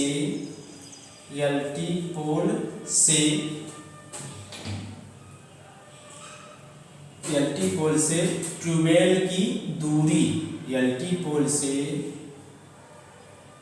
ट्यूबवेल की दूरी, ट्यूबवेल की दूरी कितनी दिए है भाई, आप सभी को भी बताया 20 मीटर। कितना है, सॉरी 20 मीटर नहीं, 25 मीटर दिए हैं। कितना है, 25 मीटर है, ठीक। अब यह हो गया दूरी। इस प्रकार हमको इतना चीज पता होगा, ये सब जो लिखे हैं ये परिकल्पना लिखे हैं। और यहाँ पर चूंकि यह एक मंजिला है तो ऊर्ध्वाधर ब्रैकेट का प्रयोग करेंगे। अब 25 मीटर दूरी मतलब 35 मीटर के तो ओवरहेड ले ही जाए भाई, चूंकि दूरी 25 मीटर है, 35 मीटर से कम है तो ओवरहेड ही जाए। ठीक, तो अब आइए दूसरा हम लिखते हैं। इतना था पहला परिकल्पना, दूसरा है विद्युत धारा। तो विद्युत धारा निकालेंगे, विद्युत धारा की गणना कर लें। तो विद्युत धारा की गणना ये करते हैं, तो भाई एसपी में दिया है, पावर किसमें है, एसपी में। तो विद्युत धारा आई बराबर एसपी के लिए निकाला गया है। अब पहले आप पावर लिख लीजिए कितना है। अब चूंकि भाई ट्यूबवेल है तो ट्यूबवेल में जो वोल्टेज होगा, यही पे आप दिखा रहे हैं, वोल्टेज 3 फेज का होगा। ट्यूबवेल जब भी भाई 3 फेज का रहेगा तो 3 फेज के लिए हम 400 वोल्ट लिखते हैं। कितना लिखते हैं, 400 वोल्ट लिखेंगे। और कैसा है यह, 3 फेज है, पावर इतना है, वोल्टेज है 400 वोल्ट। आप समझ जा रहे हैं, ट्यूबवेल होगा, बताए या ना बताए आप समझ जाइए, ट्यूबवेल 3 फेज का होता है, वोल्टेज लेंगे कितना, 400 वोल्ट। ठीक, तो विद्युत धारा गणना करते हैं। तो चूंकि भाई एचपी के लिए फार्मूला बताया गया, अब एचपी यह है। अब जितने हमारे धारा निकलेंगे वो वाट के रूप में निकलेंगे, तो पहले हम एचपी को बदलेंगे किस में, वाट में। तो यहाँ भी बदल सकते हैं। अब आपको पता है 1 एचपी बराबर 735.5 वाट होता है। क्या होता है भाई, यहाँ पे हम लिख दे रहे हैं कि भाई चूंकि 1 एचपी आप जानते हैं, तो ज़्यादा ऊपर हो गया, 1 एचपी बराबर होता है 735.5 वाट होता है। तो लिख दिया जाए, तो यहाँ पर 1 एचपी जहाँ 15 एचपी है तो यहाँ हम लिखेंगे 15 इंटू 735.5 का गुणा कर देंगे तो ये बदल जाएगा वाट में। अब यही पावर, तो चूंकि आप जानते हैं कि आई बराबर होता है 3 फेज है भाई, चूंकि क्या है 3 फेज, तो 3 फेज के लिए पावर हमारा P बराबर √3, दक्षता भी रहता है एचपी में है पावर, आपको बताया गया एचपी पावर दक्षता लिखेंगे, फिर वोल्टेज रहेगा, फिर पावर फैक्टर रहेगा, यही होता है। अब वैल्यू रखिए, तो P का मान है कितना, 15 इंटू 735.5 बटे √3, दक्षता कितनी है भाई, दक्षता है 0.9 इंटू वोल्टेज कितना है, वोल्टेज देख लीजिए, वोल्टेज भाई हमने माना है 400 वोल्ट। तो इस प्रकार हम ये क्या निकालेंगे, करंट निकालेंगे। तो भाई इसका अगर आप कैलकुलेशन करेंगे, गुणा भाग करेंगे, तो डायरेक्ट हम वैल्यू बता दें, क्योंकि भाई आप सबको तो गुणा भाग आता है कि गुणा भाग करके दिखाइए, गुणा भाग करके टाइम जाएगा, डायरेक्ट हम वैल्यू लिख दे रहे हैं। इसका जो वैल्यू है करंट की वो है 33.17। तो भाई आप सब एक बार चेक कर लीजिएगा, गलत होगा तो आप सही कर लीजिएगा। 33.17 एम्पियर, कितनी करंट आई, 33.17 एम्पियर करंट आ गई। अब जब करंट आ जाता है तो इसी के आधार पर हम पहले फ्यूज की माप लिखेंगे, किसकी माप लिखेंगे, फ्यूज की माप, फ्यूज की माप के बाद फिर डबल एसी चालक की माप, फिर पीवीसी केबल की माप, ये लिखा जाएगा। यहाँ लिखेंगे अतः क्या कहते हैं, फ्यूज की माप, फ्यूज की माप, चाहे रियल फ्यूज हो चाहे किफेट दोनों की। तो फ्यूज की माप कितनी हो जाएगी भाई, तो फ्यूज की माप 33 है, तो आपको होता है 5 एम्पियर का फ्यूज, फिर 15 एम्पियर का फ्यूज, 15 दूना फिर 30 एम्पियर, 30 के बाद 60 एम्पियर। तो ये 30 से ज़्यादा है, 30 और 60 के बीच में, तो हम इसमें फ्यूज कौन सा लेंगे भाई, 33 30 से ज़्यादा तो 60 एम्पियर की लेंगे। क्या लिखेंगे, फ्यूज की माप 60 एम्पियर होगा। ठीक, आई बात समझ में, तो 60 एम्पियर हो गया। फ्यूज की माप जब आ जाएगी तब लिखेंगे सारणी के द्वारा, किसके द्वारा, सारणी से लीजिए, सारणी से डबल एसी चालक, डबल एसी चालक तार की माप।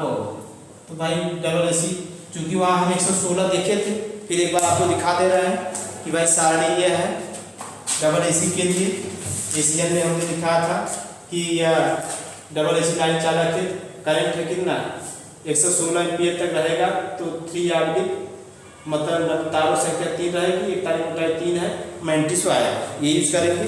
तो उसको लिखे मैंने इसके पहले दिखाया था। तो यहाँ लिख देंगे 3 आवर्डिक 3.00 कौन सा आया 00 या में 35 ठीक, तार का नाम 35 वायर ठीक, ये 35 वायर। अब ये हमने केबल की बात, अब आते हैं किसकी बात, अभी बचा है केबल की बात। तो केबल की बात लिख देते हैं, यहाँ हम लिख दे रहे हैं केबल की माप। केबल चलिए ऊपर लिख दे रहे हैं, ऊपर से नीचे आएंगे।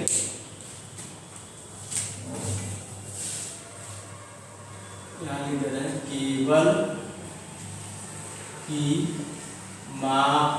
ये किससे भी रहेगा, ये भी सारणी से ही रहेगा, किससे रहेगा सारणी से। तो सारणी से भाई करंट कितनी है 33 एम्पीयर, मान ले रहा है 34 एम्पीयर उस करंट को।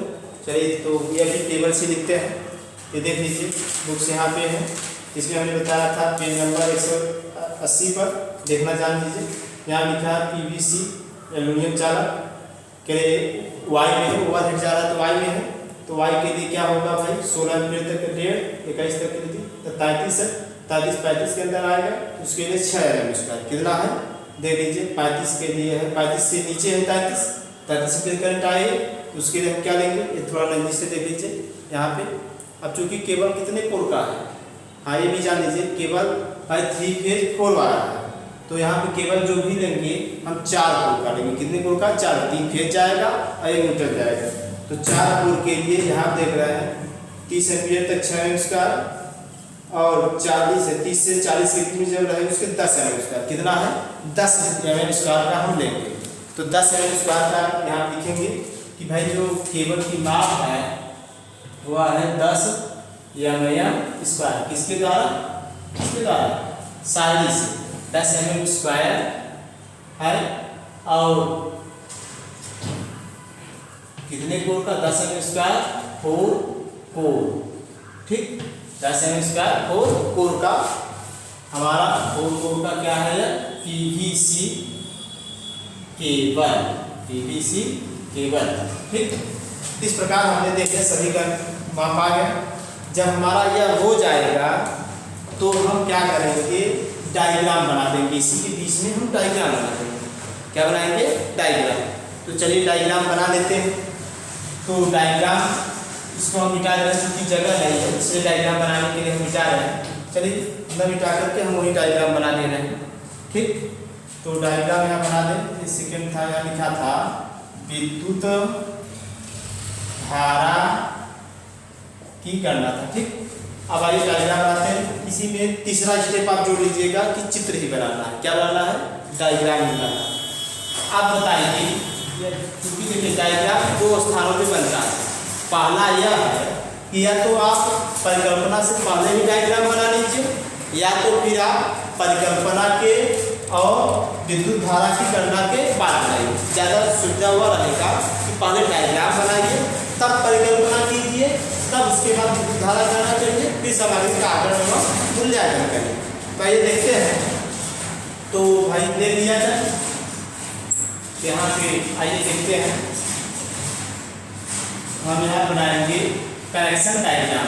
मान लीजिए दिखा दे रहा है कनेक्शन डायग्राम, लिखिए या ना लिखिए डायग्राम चित्र बनाइए, छोड़िए जाए।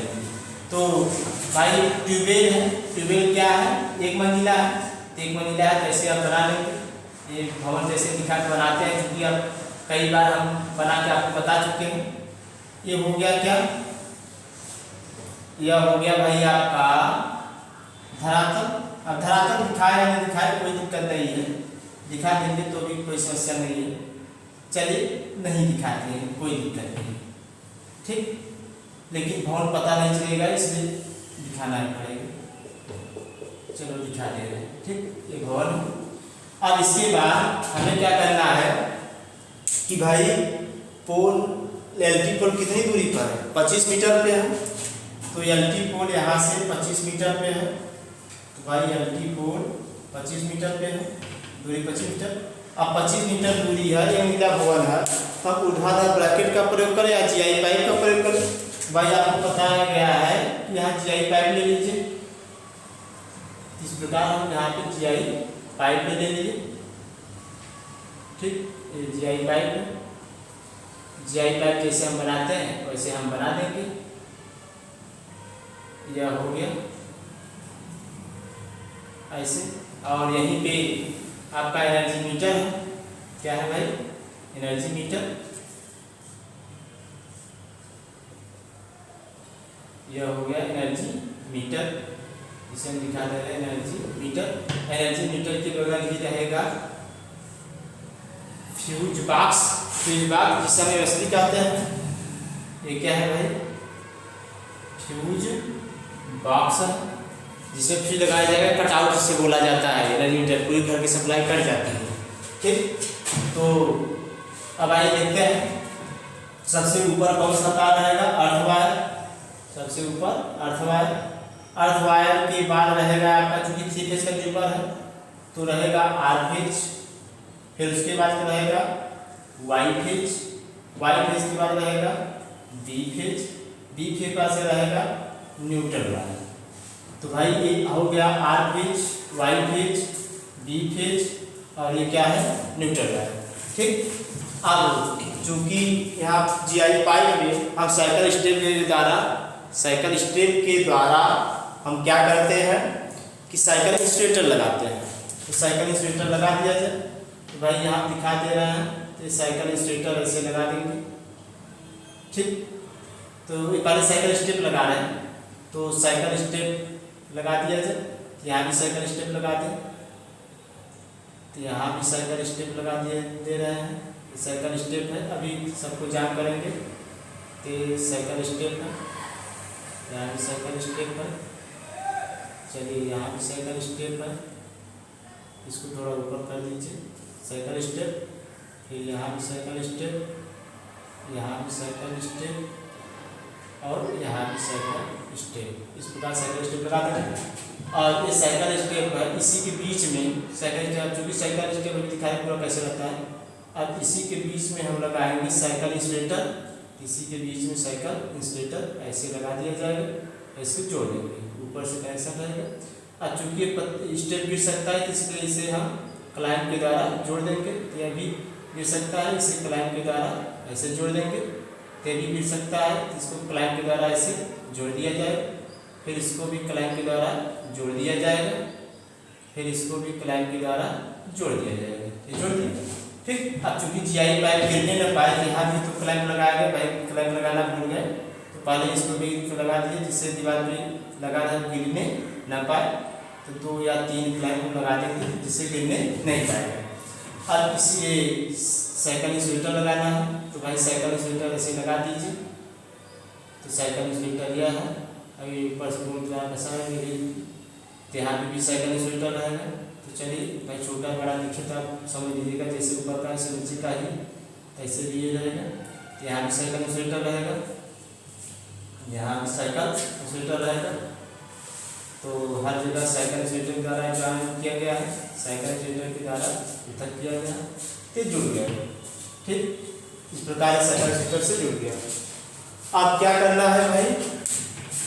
अब हमको यहाँ से केबल लेके जाना है। तो भाई एनर्जी मीटर में से केबल निकालेंगे, एनर्जी मीटर से केबल निकालेंगे। केबल को हम डायरेक्ट दिखा दे रहे हैं समझने के लिए। ये क्या है? केबल है। और एनर्जी मीटर से फिर केबल चला जाएगा किसमें? फ्यूज बॉक्स में, जहाँ फ्यूज है, फ्यूज सेट में। ठीक, वहाँ चला गया। अब क्या करेंगे? इसके अंदर से केबल होता हुआ यहाँ आके निकलेगा। ठीक, लेकिन एक बात और, कहीं सर जी तनाव पर गिर जाएगा, तो इसके लिए क्या करते हैं? स्टेप। तो भाई यहाँ पहले स्टेप क्लैंप लगा दीजिए। हाँ, एक बात और, यहाँ देखिए गलती से क्या हुआ है कि अर्थ वायर के लिए हमने ये लगाया, लेकिन अर्थ वायर के लिए नहीं लगेगा। अर्थ वायर के लिए अर्थ वायर क्लैंप होता है। सॉरी भाई, मिस्टेक हो गया, ध्यान नहीं दिया गया। यहाँ हम क्या करेंगे? अर्थ वायर क्लैंप लेंगे। क्या लिया जाएगा? Earth wire clamp. यहाँ पर अर्थ वायर एक क्लैंप लगा देंगे, अर्थ वायर के लिए नहीं तो अर्थिंग नहीं हो पाएगी। फिर आपको पता है कि आगे तरफ गिर सकता है, तो यहाँ पर लेंगे स्टे वायर क्लैंप। अब stay wire clamp, stay wire जो क्लैंप है इसको स्टे वायर से लेके आएंगे। यहाँ पे थिम्बल रहेगा, क्या रहेगा भाई, थिम्बल। चलिए थिम्बल बना दिया जा रहा है, तो थिम्बल इस प्रकार हम बना दिए, ये थिम्बल है। थिम्बल से फिर ये आई रैग बोल्ट रहेगा। आपको बताया गया शुरुआत में कि रैग बोल्ट ये छत पे ये सिलेंडर की जोड़ के बनाया जाता है, तो ये रैग बोल्ट हो गया, ये स्टे वायर हो गया। अब आइए आगे चलते हैं, इसे स्टे क्लैंप कर सब एक करके दिखेंगे। तो हमने ये देखा कि अर्थ वायर की joining, R phase joining, Y phase, B phase, neutral की। अब यहाँ से क्या है, केबल अंदर जाएगा पाइप के अंदर से, जेल पाइप के अंदर से, तो वहाँ से केबल निकलेगा। पहले हम निकालेंगे आर फेज। आप ऐसे तार को घुमा के निकाल सकते हैं, सीधा निकाल सकते हैं। कोई ये कह रहा था सर जी किताब में तो सीधा दिया है, भाई वो आप घुमाने मतलब 2 मीटर अतिरिक्त यहाँ पे है, इसलिए उसको घुमा के दिखा दे रहे हैं, कोई दिक्कत नहीं होगा आपका। तो चलिए तो यहाँ पे हम क्या कर रहे हैं, आर फेज ले आ रहे हैं, तो आर फेज की जॉइनिंग ऐसे कर देंगे। तो चलिए यहाँ पे आर फेज की जॉइनिंग हमने यहाँ कर दिया। अब चूँकि यहाँ एरियल फेज रहेगा, एरियल फेज लगा दिए। वाई फेज आएगा, उसकी जॉइनिंग कर लीजिए, तो यहाँ भी एरियल फेज रहेगा। फिर लाइए बी फेज, उसकी भी जॉइनिंग कर लीजिए। यहाँ भी क्या रहेगा, एरियल फेज रहेगा। न्यूट्रल में तो फेज लगेगा नहीं, न्यूट्रल का वायर सीधे ला के यहाँ क्या करेंगे, जोड़ देंगे। इस प्रकार हमने देखा ये कनेक्शन हो गया भाई, ट्यूबवेल के लिए सप्लाई जाएगा। अब भाई कभी कभी क्या होता है भाई, दूरी चूँकि ये 25 मीटर है, दूरी क्या है 25 मीटर है। अब इधर का हम मिटा रहे हैं, चूँकि आप वीडियो पैक करके इधर का लिख देंगे, तो ये मिटा रहे हैं। कभी कभी क्या होता है, हवाएं जब तेज से चलती हैं, आदि तूफान आता है, तो सबसे ज़्यादा ऊपर और नीचे का जो वायर है, मतलब अर्थ वायर और न्यूट्रल वायर, ये आपस में ज़्यादा जोड़ करते हैं, तो उनको अलग करना पड़ता है। तो उनको अलग करने के लिए हम गार्ड वायर का प्रयोग या रक्षण लूप का प्रयोग करते हैं। तो यहाँ पे थोड़ा सा आगे बढ़ाने के लिए हम रक्षण लूप दिखा देंगे। चलिए बढ़ा दे रहे हैं। तो ये है अर्थ वायर, ये है आर फेज, ये वाई फेज, ये बी फेज और ये न्यूट्रल। तो चलिए यहाँ से हम क्या करेंगे, ये भी जीआई तार का ही होता है रक्षण लूप, ये ठीक, ये रक्षण लूप ऐसे एक साइड दोनों साइड रहता है, ऐसे लगा दिया जाता है जैसे वायर जोड़ने पर। और एक स्प्लिट इंसुलेटर लगाएंगे यहाँ पर। अभी बता रहे हैं कि यहाँ पर इंसुलेटर क्यों लगाया जाएगा और ऊपर क्यों नहीं लगाया गया। तो चलिए तो यहाँ पे हम क्या किए, स्प्लिट इंसुलेटर लगा दिए। इसे हम कह रहे हैं स्प्लिट इंसुलेटर, स्प्लिट इंसुलेटर, ठीक, स्प्लिट इंसुलेटर। अब इसे कह रहा है गार्ड वायर या रक्षण लूप कहेंगे। चलिए जो जान रहे हैं वही लिख दे रहे हैं। इसे हम कह रहे हैं रक्षण लूप। ये क्या है भाई, रक्षण लूप है। फिर हम ये बता रहे थे कि भाई यहाँ का रक्षण लूप नहीं दिखाया गया, इसलिए क्योंकि भाई अगर रक्षण लूप यहाँ लगा देंगे, सही स्प्लिट इंसुलेटर यहाँ लगा देंगे, तो क्या दिक्कत आएगी कि ये वायर यहाँ पूरा न्यूट्रल मतलब संपर्कित रहेगा। जब संपर्कित है तो यहाँ से करंट पूरे रक्षण लूप में रहेगा, जो कि होना नहीं चाहिए। अगर हम यहाँ लगा दे रहे हैं तो ये रक्षण लूप का न्यूट्रल से कोई संपर्क नहीं है, वो तो स्प्लिट इंसुलेटर के ऊपर है, जिससे कोई करंट में नहीं आ पाए, वो सेफ रहेंगे। ठीक, अब आइए चलते हैं। अब इससे हम कह रहे हैं एरियल फ्यूज। क्या नाम दिया जा रहा है भाई, एरियल फ्यूज। ये है एरियल फ्यूज है, ठीक। और यहाँ पे आइए, इसे हम कह रहे हैं, इसका नाम बताया गया भाई, ये कौन सा वायर है, अर्थ वायर है। ये क्या है, अर्थ वायर है। इसका नाम चूंकि स्टे के लगा है, जिसे हम कहेंगे स्टे क्लाइंट। क्या कहा जाएगा, स्टे क्लाइंट। ये स्टे क्लाइंट है। इसे कहेंगे स्टे वायर। ये क्या है भाई, स्टे वायर है, ठीक। फिर ये क्या है, थिम्बल है।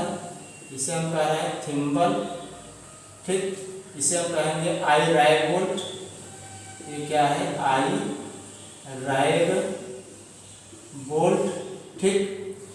और फ्यूज बॉक्स एनर्जी मीटर। अब आइए चलते हैं, ये तो उपभोक्ता का क्या है भाई, भवन है। अब चलते हैं, ये क्या है, ये पूरे को हम स्ट्रैप बोलेंगे, साइकिल स्ट्रैप। पूरे समायोजन को हम बता दे रहे हैं कि यह है साइकिल स्ट्रैप, साइकिल स्ट्रैप, ठीक। और यहाँ पे साइकिल इसे बोला जा रहा है साइकिल इंसुलेटर, इसे इन सबको क्या बोल रहे हैं भाई, साइकिल इंसुलेटर। इन सबको हम बोल रहे हैं साइकिल इंसुलेटर, इंसुलेटर। क्योंकि जो लोग पिछला मेरा वीडियो देख चुके होंगे उन्हें फिगर बनाने में समझने में कोई दिक्कत नहीं हो। जो नहीं देखा है वो कृपया पिछला वीडियो देख के आगे बढ़ेंगे तो आपको कोई सामग्री रटनी नहीं पड़ेगी, ठीक। तो ये चीज़ सब हो गए। अब यहाँ देखिए जीआई पाइप, इससे कह रहे हैं हम जीआई पाइप, क्या नाम है भाई इसका, जीआई पाइप है, ठीक। और इसे कहेंगे जीआई पाइप क्लाइंट कहा जाएगा, इसका नाम क्या है, जीआई पाइप क्लाइंट। इसे हम कह रहे हैं जीआई पाइप क्लाइंट, चलिए जीआई पाइप क्लाइंट। और इसे हम कह रहे हैं केबल, क्या नाम दिया जा रहा है भाई, एक केबल है, ये केबल है, ठीक। अब जो भाई ये आपको बताया गया जो अर्थ वायर है वो सीधा यहाँ से पाइप से होता हुआ ऊपर पर आएगा, ऊपर पर होता हुआ एनर्जी मीटर टच करता हुआ चला जाएगा मीटर बॉक्स तक, मतलब फ्यूज बॉक्स तक, जहाँ जिसमें फ्यूज रखा होता है किट कैट फ्यूज का। इस प्रकार हमारा ये डायग्राम बन गया। अब आइए हम क्या करते हैं, जब डायग्राम बन जाएगा तब हम अगले स्टेप में तो सामग्री का आगरण एवं मूल्यांकन करेंगे। तो सामग्री का आगरण और मूल्यांकन करने से पहले आइए कुछ बातें जान लेते हैं। जैसे जानना यह है कि भाई आपको बताया गया कि ये ट्यूबवेल है, ठीक, ये ट्यूबवेल है और ट्यूबवेल की दीवार से द्वारा जीआई पाइप जुड़ा है, वो जोड़ दिया गया। ये वायर जाके एलटी पोल से जुड़ेगा। तो जब एलटी पोल से जुड़ेगा तो हवा से जुड़ेगा नहीं, कोई उपकरण पोल पे लगा के तब जोड़ा जाएगा। तो जो जोड़ेंगे वो भी तो हमारा बिजली विभाग ही आके जोड़ेगा और सामग्री लगाएगा, अर्थात वहाँ भी जो सामग्री है उसका भी हम आकलन करेंगे। तो सामग्री का आगरण और मूल्यांकन करना है, क्योंकि इसमें सामग्री मूल्यांकन नहीं दिया है इसलिए हम इसमें केवल सामग्री का आगरण करके ये दिखा देते हैं। फिर जब कंप्लीट हो जाएगा तो आगे हम सबका मूल्य लिख के सबको जोड़ के बता देंगे। तो आइए देखते हैं कि भाई सामग्री का आगरण कैसे किया जाए, आगरण या मूल्यांकन। यहाँ चूंकि केवल आगरण करने के लिए कहा है तो आइए केवल हम आगरण कर लेते हैं। भाई आप उस वीडियो बैक करके सबको लिख सकते हैं, हमने सब मिटा दिया, सर्किट छोड़ा है। तो आइए देखते हैं कि एक कनेक्शन कैसे जाके पोल से जुड़ता है। तो मान ले रहा है एलटी पोल यहाँ पर है, एलटी पोल यहाँ पर है, ऐसे ये चित्र भी बनाना जरूरी नहीं, ये समझाने के लिए हम आपको दिखा दे रहे हैं। ये तो था क्या है भाई, धरातल है, ठीक, ये एलटी पोल है। अब भाई आप जानते हैं किसका मफिंग रहता है, ऐसे मफिंग, ठीक, ये सीमेंट का कुछ जानता है, इसको बनाना जरूरी नहीं है, समझा। मान ले रहे हैं कि भाई ये थोड़ा पोल को ऊपर बना दे रहे हैं समझने के लिए, ठीक। मान ले रहे हैं कि यह हो गया R pitch, Y pitch, B pitch, neutral. यह है R pitch, Y pitch, B pitch और न्यूट्रल। और एक किस पर रहता है, cycle insulator, cycle insulator, cycle insulator, cycle insulator. अब ये सभी वायर यहाँ पे आके जुड़ेंगे, सभी वायर यहाँ पे आके डायरेक्ट तो जुड़ेंगे नहीं। ये जो वायर आ रहा है, ये वायर जो आ रहा है यहीं पे एक डी क्लैंप, यहाँ डी क्लैंप लगाया जाता है और इसी के बीच में साइकिल इंसुलेटर रहता है। किस पर रहता है, डी क्लैंप आके साइकिल इंसुलेटर जुड़ जाएगा। आर पिच ऐसे यहाँ पे डी क्लैंप रहेगा, साइकिल इंसुलेटर रहेगा, ये आर पे जाके जुड़ जाएगा। क्योंकि ये क्या है, अर्थ वायर, अर्थ वायर के लिए डी क्लैंप नहीं रहता है, ये लगाते हैं हम अर्थ वायर क्लैंप लगाया जाता है, तो अर्थ वायर क्लैंप लगा के जोड़ देते हैं। ये अर्थ वायर हो गया, आर पेज के लिए डी क्लैंप आ गया। फिर उसके बाद आ जाइए बी फेज के लिए आर वाई फेज के लिए यहाँ पे वाई फेज के लिए डी क्लाइंब पे साइकिल स्टेटर, फिर बी फेज के लिए साइकिल इंसुलेटर, डी क्लाइंब पे साइकिल इंसुलेटर लगा देंगे बी फेज के लिए। फिर ये क्या है न्यूट्रल के लिए हमारा क्या रहेगा साइकिल इंसुलेटर, और इससे हम जोड़ देंगे न्यूट्रल। ये बोल्ट द्वारा ऊपर नीचे क्या रहेंगे जाम रहेंगे, ये प्रकार जुड़ा रहेगा। और ये सब क्या होते हैं बोल्ट द्वारा ज्वाइन रहते हैं। ये भी क्या रहेगा बोल्ट द्वारा ज्वाइन रहता है, ये भी क्या है बोल्ट द्वारा ज्वाइन रहता है, ये भी क्या है बोल्ट द्वारा ज्वाइन रहते हैं। ठीक, यहाँ तक वायर आ जाएंगे। जब पोल तक वायर आ जाएंगे तब हम क्या करेंगे भाई, देखिए एक ही वीडियो सबको बताया जा रहा है। आपको अगर समझ में आ गया तब आगे वीडियो बताने की आवश्यकता नहीं पड़ेगी, आप सबका सॉल्व करिए, जहाँ कन्फ्यूजन हो वहीं पूछिए। ठीक, तो यहाँ पे हम क्या करेंगे आर फेज मान ले रहे आर फेज है, तो जम्फर के द्वारा तो मतलब एक एल्युमिनियम का तार होता है उसे जम्फर कहते हैं, उससे ले जाकर कनेक्ट कर देंगे। फिर वाई फेज को वाई में कनेक्ट कर देंगे, फिर बी फेज को बी में कनेक्ट कर देंगे, न्यूट्रल को न्यूट्रल में कनेक्ट कर देंगे। ठीक, इस प्रकार ही जुड़ गया। हम इसे कहते हैं जम्फर वायर। क्या कहा जाएगा जम्फर वायर। ठीक, ये जम्फर वायर है, ये भी जम्फर वायर है, ये भी जम्फर वायर है। भाई चूंकि चित्र खराब लगने लगेगा तो जम्फर वायर सभी क्या है, ये जितने हैं सब जम्फर वायर ही हैं। ये भी जम्फर है, ये भी जम्फर, ये भी जम्फर, ये भी जम्फर, जम्फर वायर द्वारा कनेक्शन कर देंगे। तो अज्यूम करिए आप सब स्टेशन के जेई थी, एक ट्यूबवेल थी जिसको आपको सर्विस कनेक्शन देना था, 25 मीटर दूरी थी। ठीक, अब उसको कैसे जोड़ा जाएगा, कितनी सामग्री है, इस प्रकार हम चित्र में तो दिखाएंगे कि इधर कब आगे इधर आएगा, लेकिन सामग्री कैलकुलेट करने के लिए हम आपको बार बार नहीं बनाएंगे, क्या आपको अजीब करने के लिए दिखा दें कैसे जुड़ा रहता है, जुड़ने के लिए कैसे जम्फर द्वारा जाके वहाँ जुड़ता है, कनेक्शन कैसे किया जाता है, वही चीज़ हम दिखा रहे हैं। ठीक, तो आप देखिए कि सबसे पहले हम जीआई पाइप लगा देंगे। ठीक, जीआई पाइप लगा के उसमें उसको जीआई पाइप क्लाइंब के द्वारा जीआई पाइप को जाम कर देंगे। जीआई पाइप नीचे गिरने ना पाए उसके लिए क्या लगाएंगे स्टेक वायर, स्टेक क्लाइंब के माध्यम से, और ये आई लाइन बोर्ड से जोड़ दिया जाएगा। ये सामग्री का नाम ही बताया जा रहा है, सब सामग्री है, क्योंकि अब चित्र देखते जाए सामग्री का नाम लिखते जाइए। फिर उसके बाद हमारा क्या होगा अर्थवायर क्लाइंब लगा है, अर्थवायर जुड़ा है, फिर साइकिल स्टेप पे साइकिल स्टेटर जुड़ा है, ऐसे cycle step cycle stator cycle stator cycle stator सब जुड़े हैं, यह हो जाएगा। फिर उसके बाद इनको हम वायर को यहाँ से इस पे लेके जाके यहाँ पोल पर अर्थवायर को अर्थवायर क्लाइंब पे लगाएंगे, साइकिल स्टेटर पे फिर R phase Y phase B phase और न्यूट्रल, बी फेज और न्यूट्रल, और ये सबको बोल्ट द्वारा जाम कर दिया जाएगा जिससे खिंचाव पड़ने की बाहर तरफ खींचे ना। ये बात हो गई। कभी कभी यह होता है कि ये जो एलटी पोल है इधर खिंचाव ज़्यादा होने पर मान लीजिए यहीं तक लास्ट में रुक गया तो खिंचाव होने पे पोल आगे की तरफ आ सकता है, लेकिन ऐसा होता नहीं है। तो यहाँ पे स्टे वाला लगा खींच दिया जाता है। चलिए उसकी बात नहीं करेंगे, इतनी सामग्री बात करें। तो हम आइए सामग्री लिखते हैं। तो सामग्री लिखने के लिए आपको कॉलम बताया गया है, तो उस कॉलम को बताने से पहले आप इधर में जितने सामग्री है चाहे इधर से लिखना प्रारंभ करिए चाहे आप इधर से लिखना प्रारंभ करिए। तो चलिए सबसे पहले हम एलटी पोल पे क्या क्या सामग्री लगाए, इसे कहा जाता है वर्तमान एलटी पोल। वर्तमान मतलब पहले से उपलब्ध है जहाँ सबको कनेक्शन लेना है। तो वर्तमान एलटी पोल पर लगने वाले उपकरण का नाम क्या क्या है? अर्थ क्लैंप, ये है D clamp, 1 2 3 4 D clamp, D clamp की संख्या 4, और साइकिल स्टेटर यहाँ 1 2 3 4 यहाँ, इसका क्या नाम लिख रहे हैं?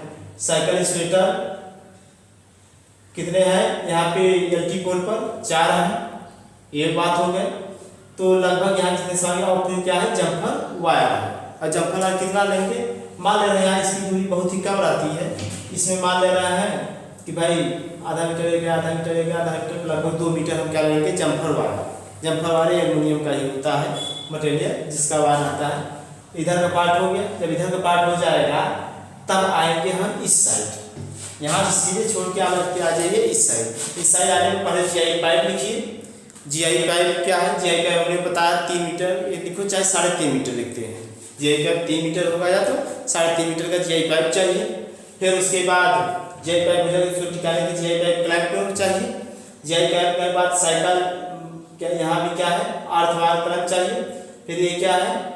साइकिल क्लैंप, साइकिल स्टेप है, साइकिल स्टेप, फिर साइकिल इंसुलेटर। ये सब जब हो जाएगा और यहाँ पे अर्थ वायर क्लैंप है, फिर उसके बाद स्टे क्लैंप है, फिर स्टे वायर है, फिर क्या थिम्बल है, आयरन बोल्ट है। ये हो जाएगा तब हम क्या करेंगे, यहाँ से वायर खींचेंगे तो अर्थ वायर की लंबाई कितनी है वो लिख लेंगे।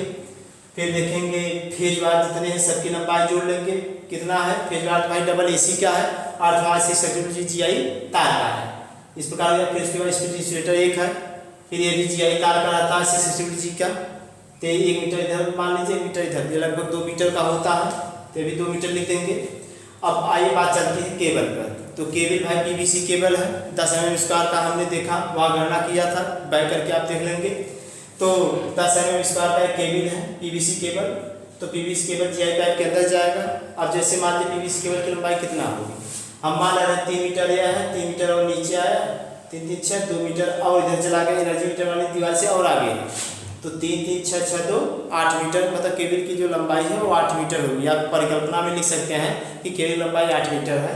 8 मीटर। अब आपको पता है 2 मीटर अतिरिक्त एनर्जी मीटर के पास केबल छोड़ा जाता है और 2 मीटर वहाँ टर्मिनल पे, मतलब यहाँ टर्मिनल जो ऐसे घुमा जाए 2 मीटर अतिरिक्त ऐसे घुमा के रख दिया जाता है, जिससे भविष्य में तार कट जाए या ओपन फाल्ट टूट जाए तो वहीं से उसको खींच कर फिर जोड़ा जा सकता है। 2 मीटर अतिरिक्त इस टर्मिनल पे, 2 अतिरिक्त इस टर्मिनल पे। तो मतलब 8 यहाँ से लेके यहाँ तक 8 है, तो 2 मीटर ये 2 मीटर ये, तो 8 से कितना हो जाएगा 12 मीटर हो जाएगा। तो इस प्रकार हो जाएगा यहाँ समझ में। उसके बाद भाई जेई साहब एनर्जी मीटर भी लगवाते हैं, क्योंकि भाई हम कनेक्शन करा दें तो पूरा पैसा जमा पेड कर चुके हैं। तो यहाँ एनर्जी मीटर है, तो एनर्जी मीटर भी हमारी सामग्री में रहेगी। एनर्जी मीटर दीवार पर कैसे लिखेगा, रैक बोर्ड के द्वारा दिखाते हैं। यहाँ क्या है, फ्यूज है, तो फ्यूज भी ले लेंगे। और यहाँ भी कौन सा फ्यूज था, जब फ्यूज लिखेंगे दोनों फ्यूज लिखेंगे, एक किटकैट फ्यूज है, एक क्या है एरियल फ्यूज। इस प्रकार हम लिख लेंगे एरियल फ्यूज लिखेंगे तो हमारी पूरी सामग्री क्या हो जाएगी कंप्लीट। और प्लस एक बात और, इसको भाई दीवार टिकाने के लिए, होल करने के लिए रैक बोर्ड जब टिकाते हैं यहाँ सीमेंट बालू कंक्रीट चाहिए, तो वो तो आवश्यक सीमेंट बालू कंक्रीट लिख देंगे, वो हो जाएगा आवश्यकता अनुसार। तो फिर हम क्या करेंगे भाई, ये पूरी सामग्री हमारी कंप्लीट हो जाएगी। अब यहाँ पर क्या है, लागत तय करना है, तो सबका लागत अलग अलग लिखेंगे। तो आपको यहाँ बताएं, पहले हम टर्मिनल LT पोल पर जो सामग्री लगी है उसका नाम लिखेंगे। फिर उसके बाद GI पाइप द्वारा लिखेंगे जितना सामग्री है, आगे जितना सबको लिख लेंगे। अब सबकी काउंटिंग कर लेंगे। ये बातें हो गई। चूँकि ये वीडियो थोड़ा सा ज़्यादा लंबा हो रहा है, इससे आप घबराइएगा नहीं, ठीक। तो आइए देख रहे हैं कि कैसे इनका सामग्री लिखेंगे। आपको लिख के दिखा दें एक एक करके। जब दिखा देंगे तो आपको ये, चूँकि ये याद रहना चाहिए, आप वीडियो बैक करके देख सकते हैं क्या क्या लगा है। अब यहाँ पे एक बार बता चुके हैं, और एग्जाम में केवल इतना ही चित्र हम बनाएंगे, पूरा चित्र नहीं होता, हम आपको समझाने के लिए बताया है, जिससे आप समझ जाए, समझाने के लिए दिया गया है। पूरी ये कितनी है भाई, वो समझिए पोल तक है, यही पोल है, पोल तक कितना 25 मीटर है। अर्थ वायर लंबाई कितनी होगी, 25 मीटर होगी। आर फेज की लंबाई 25 मीटर, वाई फेज की लंबाई 25 मीटर, बी फेज की लंबाई 25 मीटर, न्यूट्रल की लंबाई 25 मीटर। तो भाई ये सब एक ही माप के हैं, तो 25 चौका ये क्या हो जाएगा 100 मीटर, और प्लस 2% अतिरिक्त सीजन काटने जाता है, तो हम 2% अतिरिक्त और ले लेंगे 25 चौका 100 का 2% और लेंगे, तो ये हमारा हो जाएगा क्या, केबल की पूरी वायर की लंबाई निकल जाएगी। तो आइए हम क्या करते हैं, सामग्री का आगरण का मूल्यांकन करते हैं। चूँकि यहाँ पर आगरण करने के लिए कहा है, तो सामग्री का आगरण एवं मूल्यांकन। चूंकि आगरण का, फिर आगरण लिखिए, सामग्री का आगरण, ठीक। तो भाई कॉलम वही बनाओगे, क्रम संख्या, ये छोटा हो गया, ठीक है, टाइम लिख दे रहा है, क्या रहेगा क्रम संख्या, फिर रहेगा सामग्री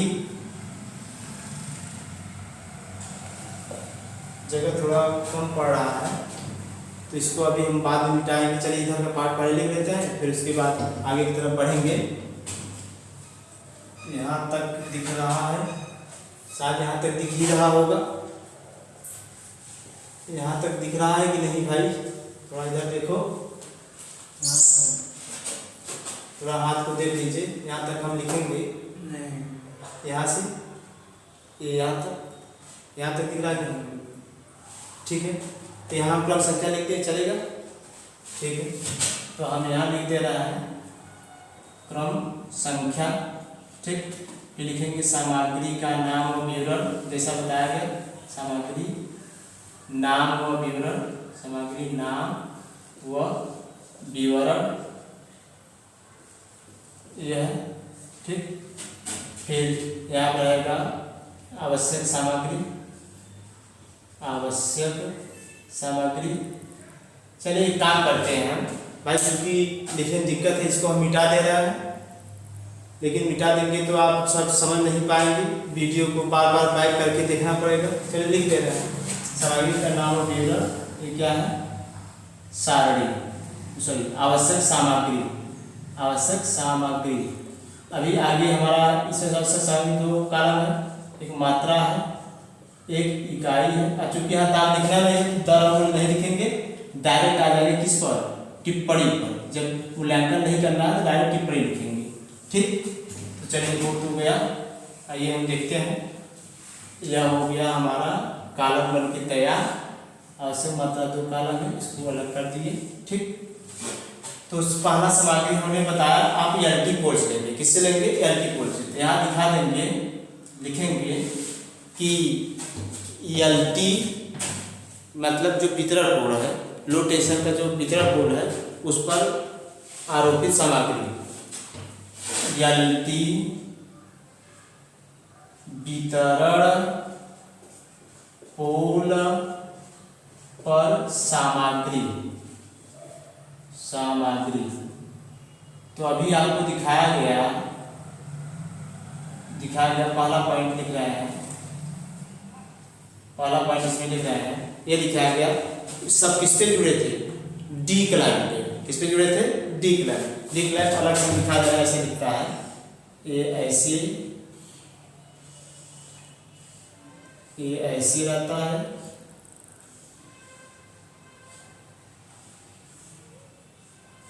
साइकिल इंसुलेटर बीच में रहता है, अब बीच में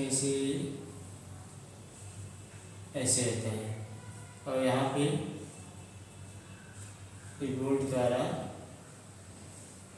ये सब ऐसे जुड़े रहते हैं। ये डी क्लैंप है, यही हमारा एलटी पोल पे दिखा था, ये सेकंड स्टेटर है। तो पहला हमारा क्या रहेगा? D clamp. कितने हैं डी क्लैंप? भाई 4 है, आर फेज में डी, वाई फेज में, बी फेज में, एन फेज में। जैसे पिछला बार करके देख सकते हैं वीडियो, उसे पोल पे लगा था। 4 डी क्लैंप चाहिए, डी क्लैंप।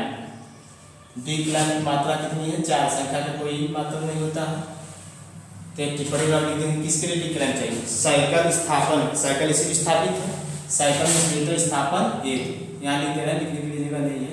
साइकिल इंसुलेटर, आई समझ जाएगी, इंसुलेटर है, साइकिल इंसुलेटर, चलो लिख देना है इंसुलेटर, थोड़ा और मिटा दे रहे हैं, ठीक। साइकिल इंसुलेटर स्थापन हेतु, ठीक, स्थापन हेतु चाहिए। अब डी क्लैंप पे ही क्या लगा है? Cycle insulator. यहाँ लिख देंगे cycle insulator,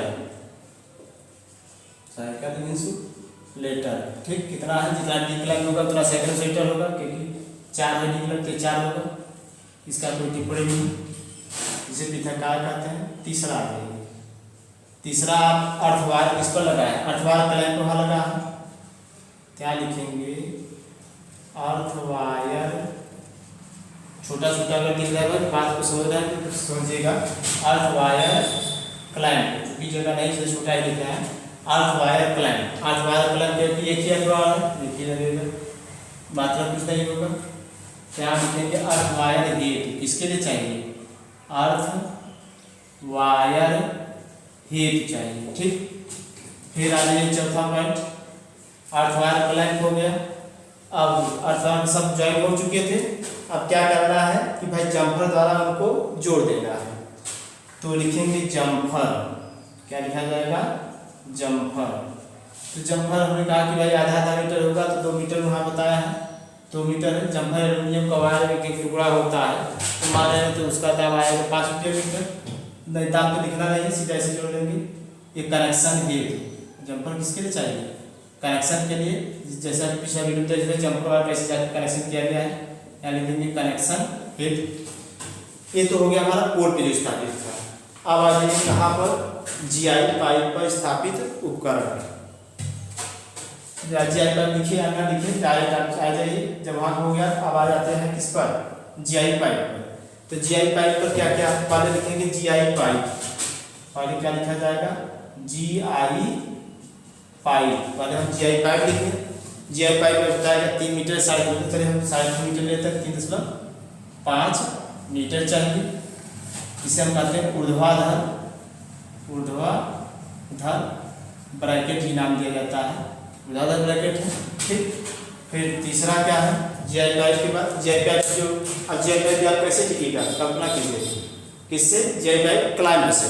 GI pipe clamp लिख दीजिए, क्या आप लेंगे, जीआई पाइप क्लैंप। देखिए हमारा मेन पर्पज है चित्र बताने का, बता को स्वाभाविक एक भी रखने पर सीधा चित्र देखिए, लिखिए GI pipe clamp, GI pipe clamp. तो जीआई पाइप क्लैंप कितने हैं देख लीजिए, 3 ही यहाँ लगाए जीआई पाइप क्लैंप। तो जीआई पाइप क्लैंप 3 है, संख्या कोई मात्रा नहीं। ये है किसके लिए, जीआई पाइप स्थापन टिकाया गया है, चलिए कोई बात नहीं। अब आ जाइए जीआई पाइप, जब ये जीआई पाइप टिक गया, अब नीचे तक गिरने पर उसके लिए क्या लगा है, स्टेप। क्या लगा है, स्टेप। लिखेंगे चौथा लिखा जाएगा स्टेप।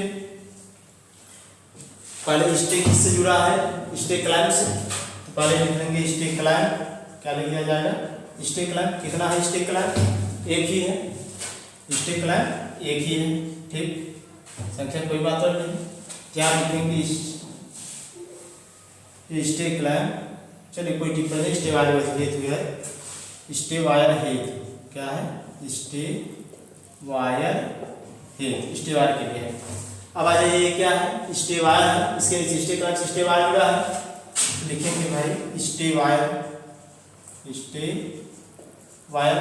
स्टे वायर से क्या जुड़ा है, थिम्बल जुड़ा है। स्टे वायर की भाई ये बताया गया है, बताया कि इससे पता नहीं लगता है, इसका मान लगभग 4 से 5 मीटर लेते हैं। चलिए हम इसका मान 4 मीटर ले रहे हैं। और बताया गया स्टे वायर किसका होता है, 7/16 SWG तार होता है, GI तार होता है, यही होता है। डायरेक्ट आप यही लिखते, स्टे वायर मत लिखिए, लिखेंगे 7/16 SWG तार। एक भाई कितना बताया, 4 से 5 मीटर, तो 4 लिखिए चाहे 5 मीटर। ठीक, अब ये किसके लिए, ये क्या है भाई, स्टे वायर है, इसे कह रहे हैं स्टे वायर है। ठीक, यह हो गया भाई स्टे वायर। फिर आ जाइए अगला पॉइंट, छठवां। स्टे वायर जब हो जाएगा, ये क्या है, आई राय बोल्ट है, तो लिखेंगे आई राय बोल्ट। क्या है भाई, आई राय बोल्ट। ठीक, आई राय बोल्ट हो गया। आई राय बोल्ट बताइए ये टिक गया। अब क्या करना है, कैसे वायर जुड़ा है, तो ये क्या है, अर्थ वायर क्लैंप। क्या है भाई, आई राय बोल्ट कितना है, एक ही है, स्टे हेतु ही चाहिए। हमने बताया कि अर्थ वायर किस पर टिका है, अर्थ वायर क्लैंप पर, अर्थ वायर क्लैंप पर। एक अर्थ वायर जो क्लैंप था वो पोल पे था, इसलिए उसको हमने अलग लिखा है। अर्थ वायर क्लैंप कितना है, एक। ठीक, यहाँ पे किसके लिए चाहिए, स्टे वायर, अर्थ वायर हेतु चाहिए। किसके लिए चाहिए भाई, अर्थ वायर जुड़ा है ना, तो लिखेंगे अर्थ वायर हेतु, अर्थ वायर हेतु। ठीक, फिर उसके बाद क्या है, 8वां पॉइंट, साइकिल स्टेप है 4 ठो, कहेंगे साइकिल स्टेप क्या है भाई, साइकिल स्ट्रैप कितना है 4 है, संख्या कोई मात्रा तो किसके लिए साइकिल इंसुलेटर स्टापर है, साइकिल इंसुलेटर है, ठीक। तो साइकिल इंसुलेटर कितने हैं 1 2 3 4 वाले साइकिल इंसुलेटर के लिए भाई जो दिख रहा है सब एक करके लिखते हैं, इससे सारे बोले ना। तो भाई अब क्या है साइकिल इंसुलेटर है, साइकिल इंसुलेटर। अब जो बोल रहे हैं 10 होता तो आवाज को समझ में आ रहा है कि साइकिल इंसुलेटर बोल रहे हैं। कितना है साइकिल इंसुलेटर भाई 4 है, तो साइकिल इंसुलेटर लिख देंगे 4, ठीक, यह हो गया। अब आइए साइकिल इंसुलेटर के बाद क्या है, अब भाई चूंकि अब नीचे दिख चुके हैं या अगर नहीं दिखाई दे रहा है तो आप समझिए जो बताया गया है जैसे सीक्वेंस से वही चलेगा। अब थोड़ा नीचे जगह नहीं है इसी में ऊपर लिखने जा रहे हैं, ठीक है। तो हम सब कहाँ तक पहुँचे से 9 पॉइंट हो गया था, तो 9 पॉइंट हो गया है। अब आते हैं 10वें पॉइंट पे, किस पर 10वें पॉइंट पर। तो 10वां पॉइंट भाई साइकिल हम इंसुलेटर 9वां पॉइंट लिख चुके हैं। अब आइए अर्थवायर लिखते हैं, तो ये अर्थवायर किसका है, अर्थवायर 6SWGI तार है। इसकी लंबाई कितना है भाई, ये 25 मीटर है, तो ये भी 25 मीटर ही होगा। तो 2% अतिरिक्त ले लो, कितना ले लें 2% अतिरिक्त। तो भाई 25 मीटर था और प्लस 25 का 2%, 25 मीटर था 25 मीटर है और प्लस 25 मीटर का 2%, 25 गुणे 2 बटे सब 25 चौका सब 10 0 4 पंजे 20 0.5 25 0.5 जोड़ देंगे 25.5, यहाँ पर पाया जाएगा 25.5 क्या है मीटर। और ये क्या है भाई 6 का GI तार है, क्या है GI तार है, हो गया। फिर 11वां पॉइंट आ जाइए, 11वां पॉइंट हमारा क्या है फेज वायर है। सब क्या है फेज वायर लिखेंगे, फेज वायर। और फेज वायर किसका है बताया गया डबल AC है, और डबल AC में अभी दिखाया गया शुरुआत में कि 3.00 mm double AC mantis wire, double AC mantis wire, ठीक। अब इसकी लंबाई कितनी होगी, तो भाई चारों एक ही माप के हैं, तो 25 है 25 है 25 है 25 है 25 है 4 25 चौका 100 मीटर, और 100 का 2% निकाल लीजिए, 100 का 2%। तो भाई 100 मीटर वो है और प्लस 100 का 2%, तो 2/100 यह हो जाएगा। 100 से 100 पहले 2 जुड़ जाएगा, मतलब 102 आएगा, 102 मीटर, 102 मीटर। चलिए अगला लिखते हैं हमारा हम phase wire, sorry phase wire लिखते हैं, यह है 102 मीटर, क्या है यह फेज व न्यूट्रल वायर, फेज व न्यूट्रल वायर, ठीक, फेज व न्यूट्रल वायर। फिर 12वां आ जाएगी, 12वां क्या है भाई, देखिए यहाँ तक हम लिख दे। अब ये क्या है रक्षण लूप या गार्ड वायर कह रहा है, तो रक्षण लूप आ जाएगी, लिख दे रहे रक्षण लूप। बता गया ये मीटर इस तरह मीटर इस तरह 2 मीटर 2 मीटर, कोई कमी नहीं। फिर तीसरा 2 मीटर हो गया, तब आइए तीसरा चलते हैं, क्या भाई तीसरा। तो 13वां हमारा क्या है, अब आइए एरियल फ्यूज बचा है और किटकैट फ्यूज बचा है, तो लिखते हैं एरियल फ्यूज, क्या है भाई एरियल फ्यूज है। तो एरियल फ्यूज कितने लगे हैं 3 लगे हैं, 3 दिखा दीजिए, संख्या कोई आता नहीं, टिप्पणी कुछ नहीं। तो चलिए 14वां आ जाइए, एरियल फ्यूज के बाद क्या है किटकैट फ्यूज, मेन बोर्ड में लगेगा नहीं, किटकैट फ्यूज से पहले क्या लगा है एनर्जी मीटर, तो भाई आप पानी दिखा दीजिए एनर्जी मीटर। अब एनर्जी मीटर 3 फेज का है, तो आप लिखोगे 415 volt 3 phase 415 volt 50 hertz 3 phase energy energy meter कितना है एक ही है, ठीक, विद्युत मापन हेतु चाहिए, विद्युत मापन के लिए, मापन के लिए या विद्युत मापन हेतु लिख दो, विद्युत मापन हेतु। ठीक, अब 15वां आ जाइए। 15वां क्या है, केवल अभी नहीं लिखे हैं, क्या नहीं लिखे हैं, केवल एनर्जी मीटर लिख लिया तो चलो फ्यूज देख लो, किटकैट फ्यूज, क्या लिखना है, किटकैट फ्यूज। तो चलिए किटकैट फ्यूज कितना चाहिए, 3 है तो 3 चाहिए भाई, क्योंकि 3 फ्यूज है, 3 है। सर्किट को फ्यूज क्या करता है, डिस्कनेक्ट करता है। ठीक, परिपथ विभाजक कर सकते हो, परिपथ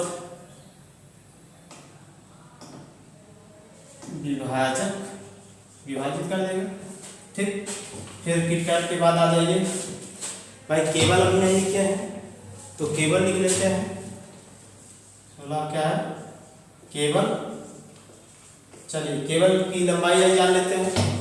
तो केबल लंबाई बताया गया भाई, पूरा यहाँ से 8 मीटर मानते हैं, 2 मीटर इधर छुटा होता है, 2 मीटर इधर, तो 8 से कितना आ जाएगा, 12 मीटर। तो केबल चाहिए कितना भाई, 12 मीटर, केबल 12 मीटर ये कनेक्शन के लिए चाहिए। अब यहाँ हमको नहीं लगता है कोई सामग्री छूटा, हाँ एक सामग्री छूटा है, ये लिखेंगे नहीं, लिखे, अब कोई सामग्री छूटी नहीं है, सभी सामग्री को हमने क्या किया, लिख लिया है। इस प्रकार हमने देखा, अगर यही हमको सबका मूल्य लिखना होता तो एक अनुमानित मूल्य हम क्या करते हैं, इधर कॉलम जो बना होता है नाम लिख के सबको जोड़ के प्रत्येक स्टेप जैसे बताया गया है वैसे कर लेते हैं। अगर आप सभी लोग क्वेश्चन नहीं कर पा रहे हैं मैंने जो बताया, तो कमेंट करके कृपया पूछिए, और जितने पेपर में आए हैं क्वेश्चन, मतलब वो सरल में दिया है, आप सभी क्वेश्चन को सॉल्व करिए। उसको जिस भी किसी क्वेश्चन में कोई आपत्ति हो, कोई दिक्कत हो, वो आप कमेंट करके पूछ सकते हैं कि हाँ सर हमें ये नहीं समझ आया कि इसने क्या क्या किया, तो जो पूछेंगे वही क्वेश्चन मैं सॉल्व करा दूंगा। क्योंकि भाई अब टाइम कम है, इतना नियम कानून बताने के बाद तब आप सबका ये तैयार हुआ है। अब देखिए आप सबको ये महसूस हो गया होगा, आप अपने के अंदर विश्वास रख रहे हैं कि अगर कैसा भी इसका क्वेश्चन आ जाए तो हम सामग्री चित्र जैसे बनाएंगे, चित्र बना के हम सामग्री का नाम बता सकते हैं। कोई क्या अब आपको क्या कोई सामग्री रखनी पड़ेगी, नहीं, इसीलिए हमने पहले से ही सर्किट डायग्राम बताए। जब सर्किट डायग्राम बताएंगे तो सभी सामग्री पता हो जाएगा, और सामग्री पता हो जाएगा, किसी सामग्री को रखना नहीं पड़ेगा। रही लागत मूल्य की बात, तो लागत मूल्य सबका अनुमानित रखते चले जाएगा। अगर नहीं रख पा रहे हैं तो आप कहिए सर एक सामग्री की लागत वाला वीडियो बना दीजिए, कोई एक क्वेश्चन बताइए सरल का ही, चाहे जिसका हो, पेपर का हो, तो आप कहेंगे मैं यहाँ बता दूंगा। अब आप सब प्रैक्टिस करिए, जो भी दिक्कत हो सरल से पेपर सॉल्व करिए, चाहे जहाँ सॉल्व करिए, अगर ना समझ आए कमेंट करिए। और ये वीडियो थोड़ा सा लंबा हुआ है, लेकिन आपको बताने के चक्कर में हुआ जिससे भाई सिलेबस जल्दी से जल्दी कवर हो जाए। अगर ऐसा नहीं करते तो आपका सिलेबस कवर इस वीडियो में नहीं हो पाता। और अब इसके बाद मैं अगला जो वीडियो ला रहा हूँ वो होगा सब स्टेशन का। सब स्टेशन चलता रहेगा, आप कमेंट करके पूछते रहिए। ओके, धन्यवाद। और एक बात और, अगर आपको मेरा चैनल पे जो पढ़ाया जा रहा है आपको समझ में आ रहा है, अच्छा लग रहा है, तो आप जितना से जितना हो लाइक करें, सब्सक्राइब करें और शेयर करें, जैसे हमारा भी हौसला बढ़ता जाए और मैं वीडियो देता रहूँगा। आपका सिलेबस जल्द से जल्द कंप्लीट हो जाए। Best of luck.